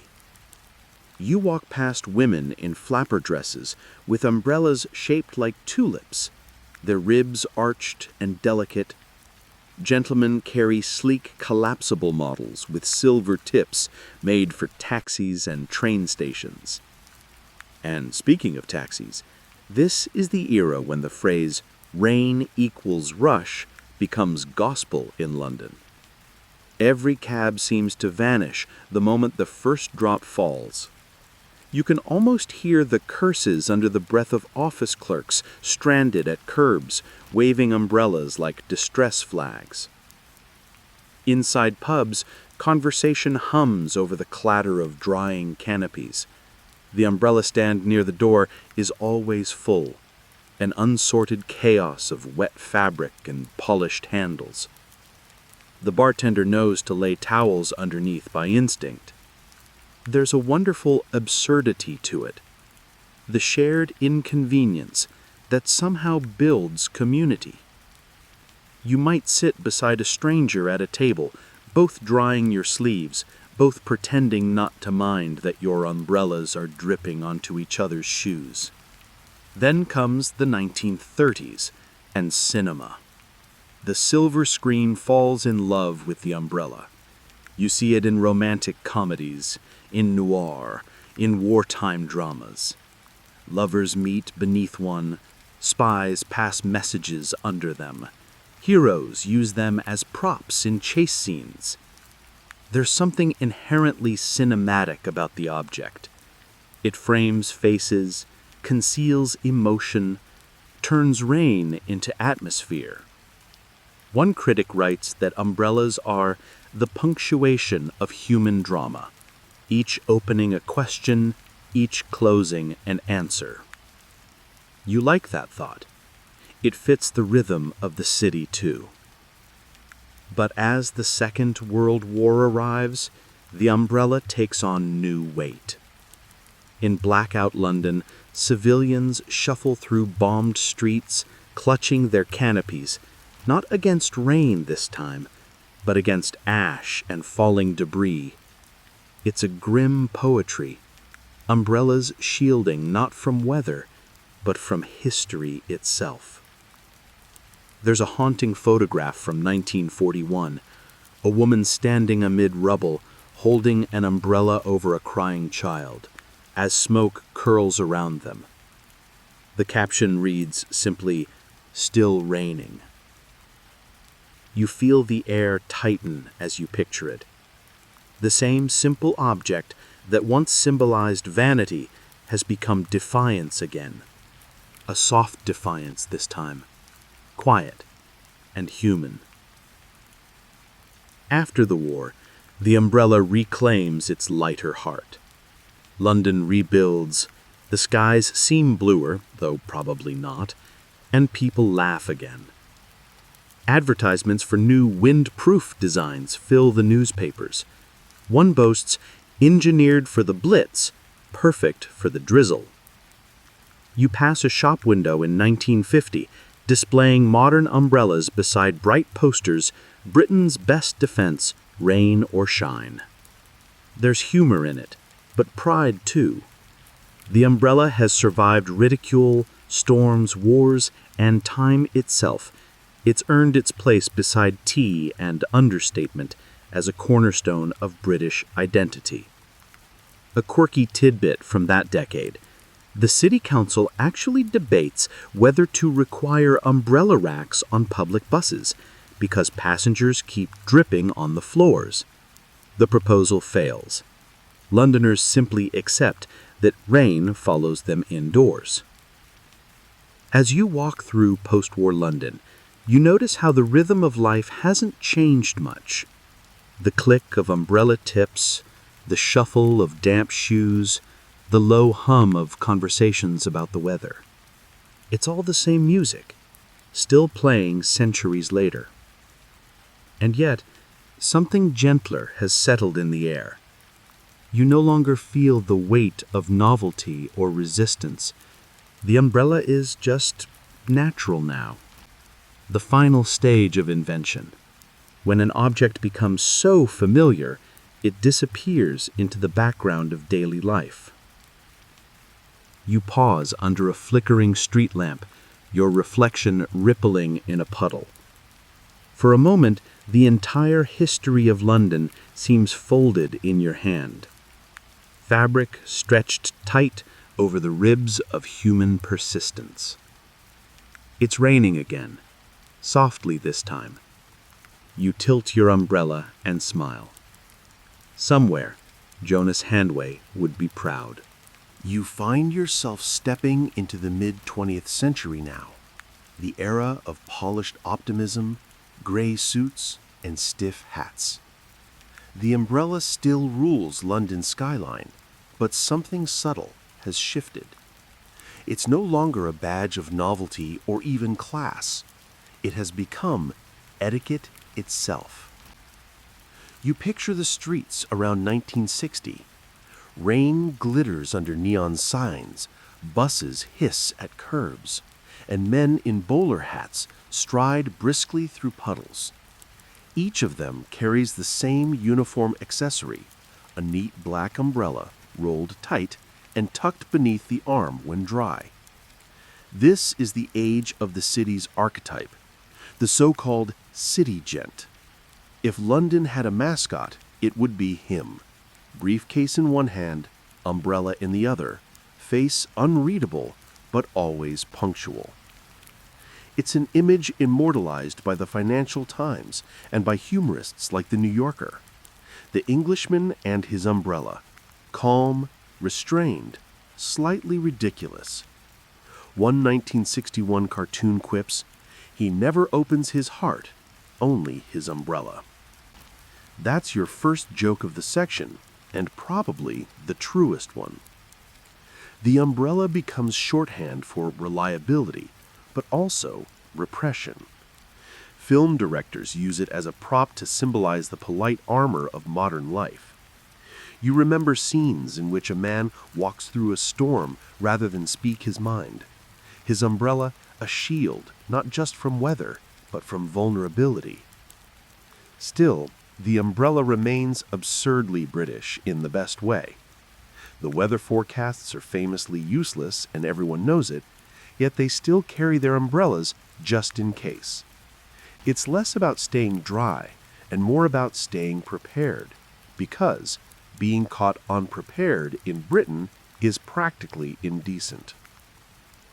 Historians still argue whether this bowler and brawly stereotype reflects real people or just media exaggeration.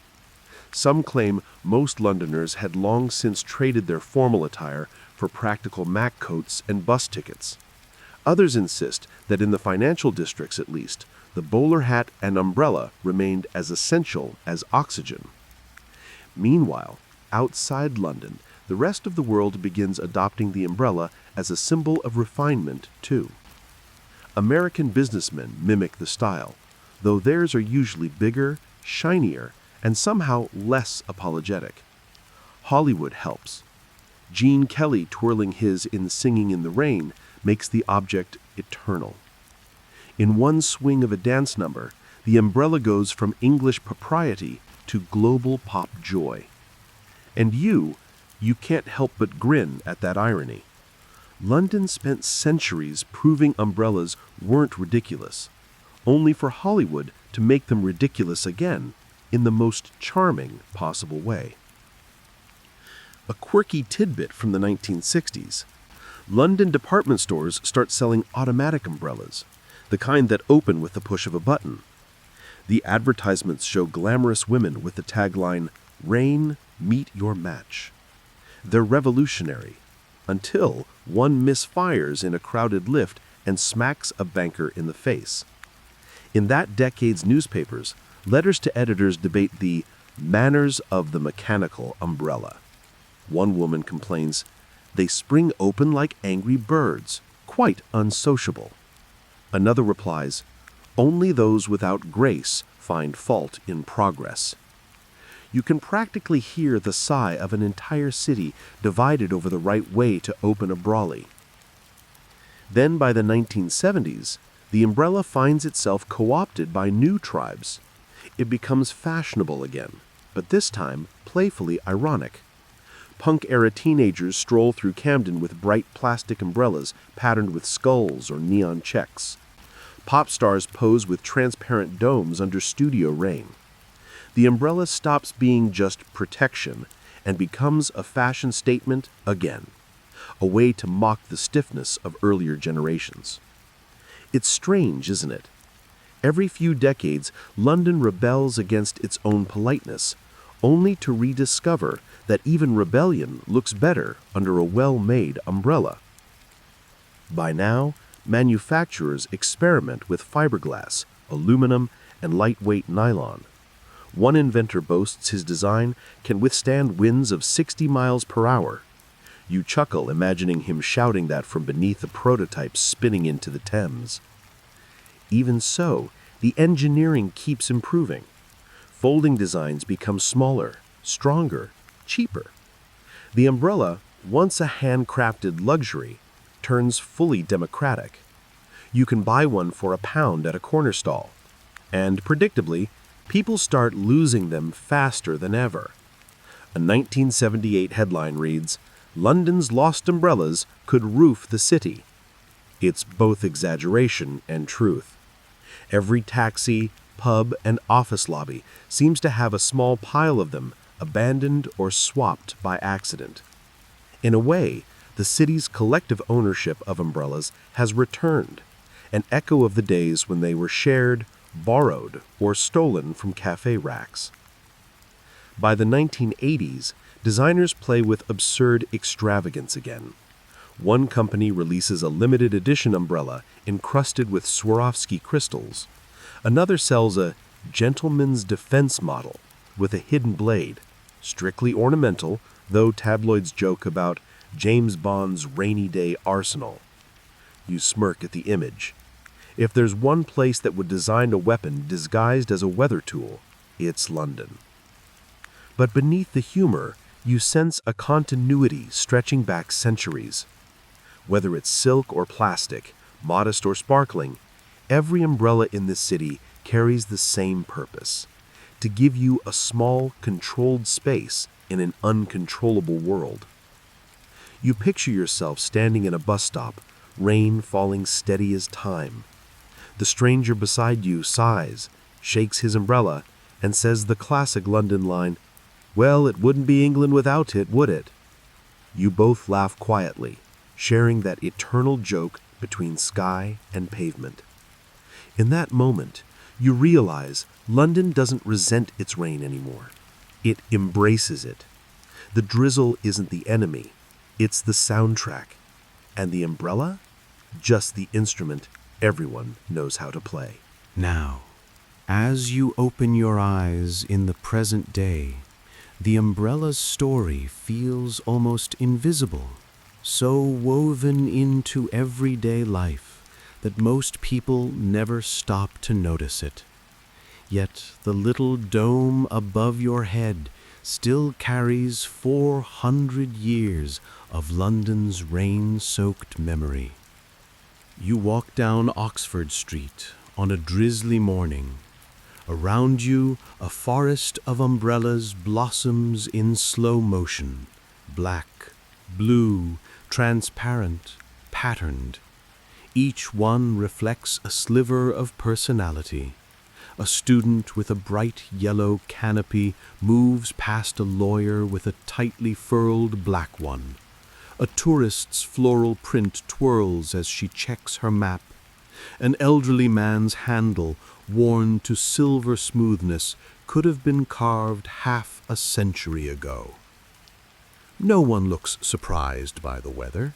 No one curses it. They simply lift, tilt, and share the same rhythm of motion, the quiet choreography of urban rainfall. The modern umbrella, you realize, is no longer about fashion or class. It's pure utility, democratized elegance. You can buy one at Harrods or at a petrol station, and both will serve the same purpose: creating a small, dry universe that belongs to you alone. Londoners still lose millions of them each year, of course. In tube stations, offices, and pubs, they accumulate in forgotten corners like soft skeletons. Transport for London once joked that their lost property vault could reseed the sky. That's London humor again, dry as the umbrellas aren't. But the craft hasn't died. In quiet workshops across the city, traditional makers still hand-cut ribs, polish handles, and stretch canopies across brass ferrules. Fox umbrellas, founded in 1868, still exists. So do Swain Aidney Brigg and James Smith and Sons, whose shop at 53 New Oxford Street feels like a portal in time. Walk inside, and you'll see mahogany drawers full of spare ribs, oiled wood gleaming like violin necks. The air smells faintly of glue, rain, and history. Their artisans talk about balance, weight, and the perfect spring. They'll tell you that an umbrella isn't just about keeping dry. It's about dignity, control, and craftsmanship. A good one, they'll say, opens with confidence and closes with grace. And perhaps that's the truest measure of London itself.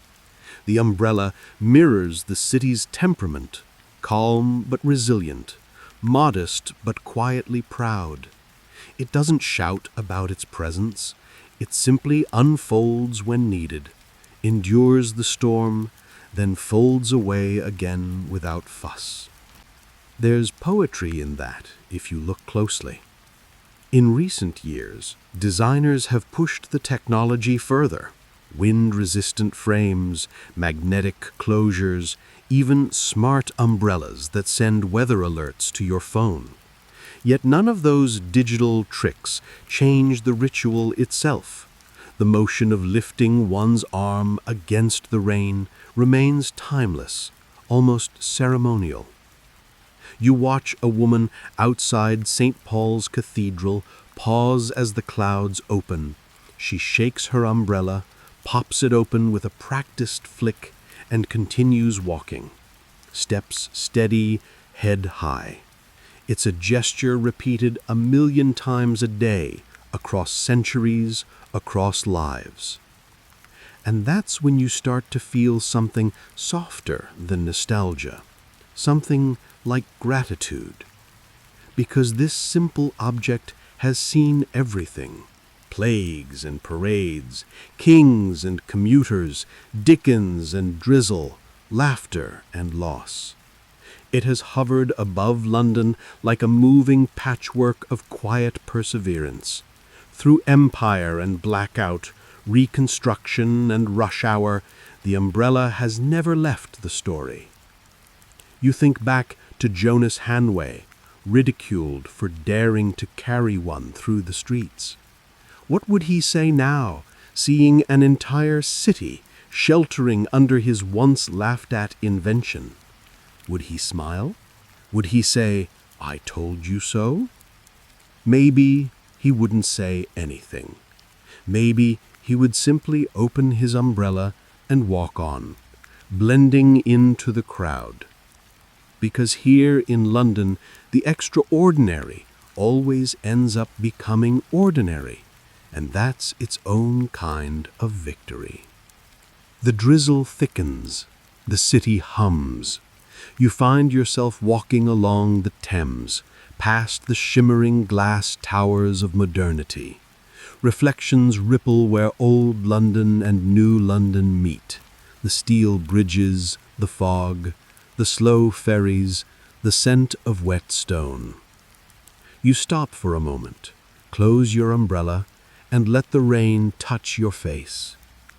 It's not cold, it's familiar. It's the same rain that fell on Hanway's hat, on Victorian carriages, on the first commuters of the Underground. Every droplet feels like a tiny echo. And in that instant, you understand that the umbrella isn't just a tool. It's a thread connecting generations who refused to be ruled by the weather. It's a story of adaptation, stubbornness, and quiet pride. The city's people don't worship the sun or curse the rain. They simply prepare for both, because life, like London's forecast, is unpredictable, and all you can really do is carry something that helps you meet it with composure.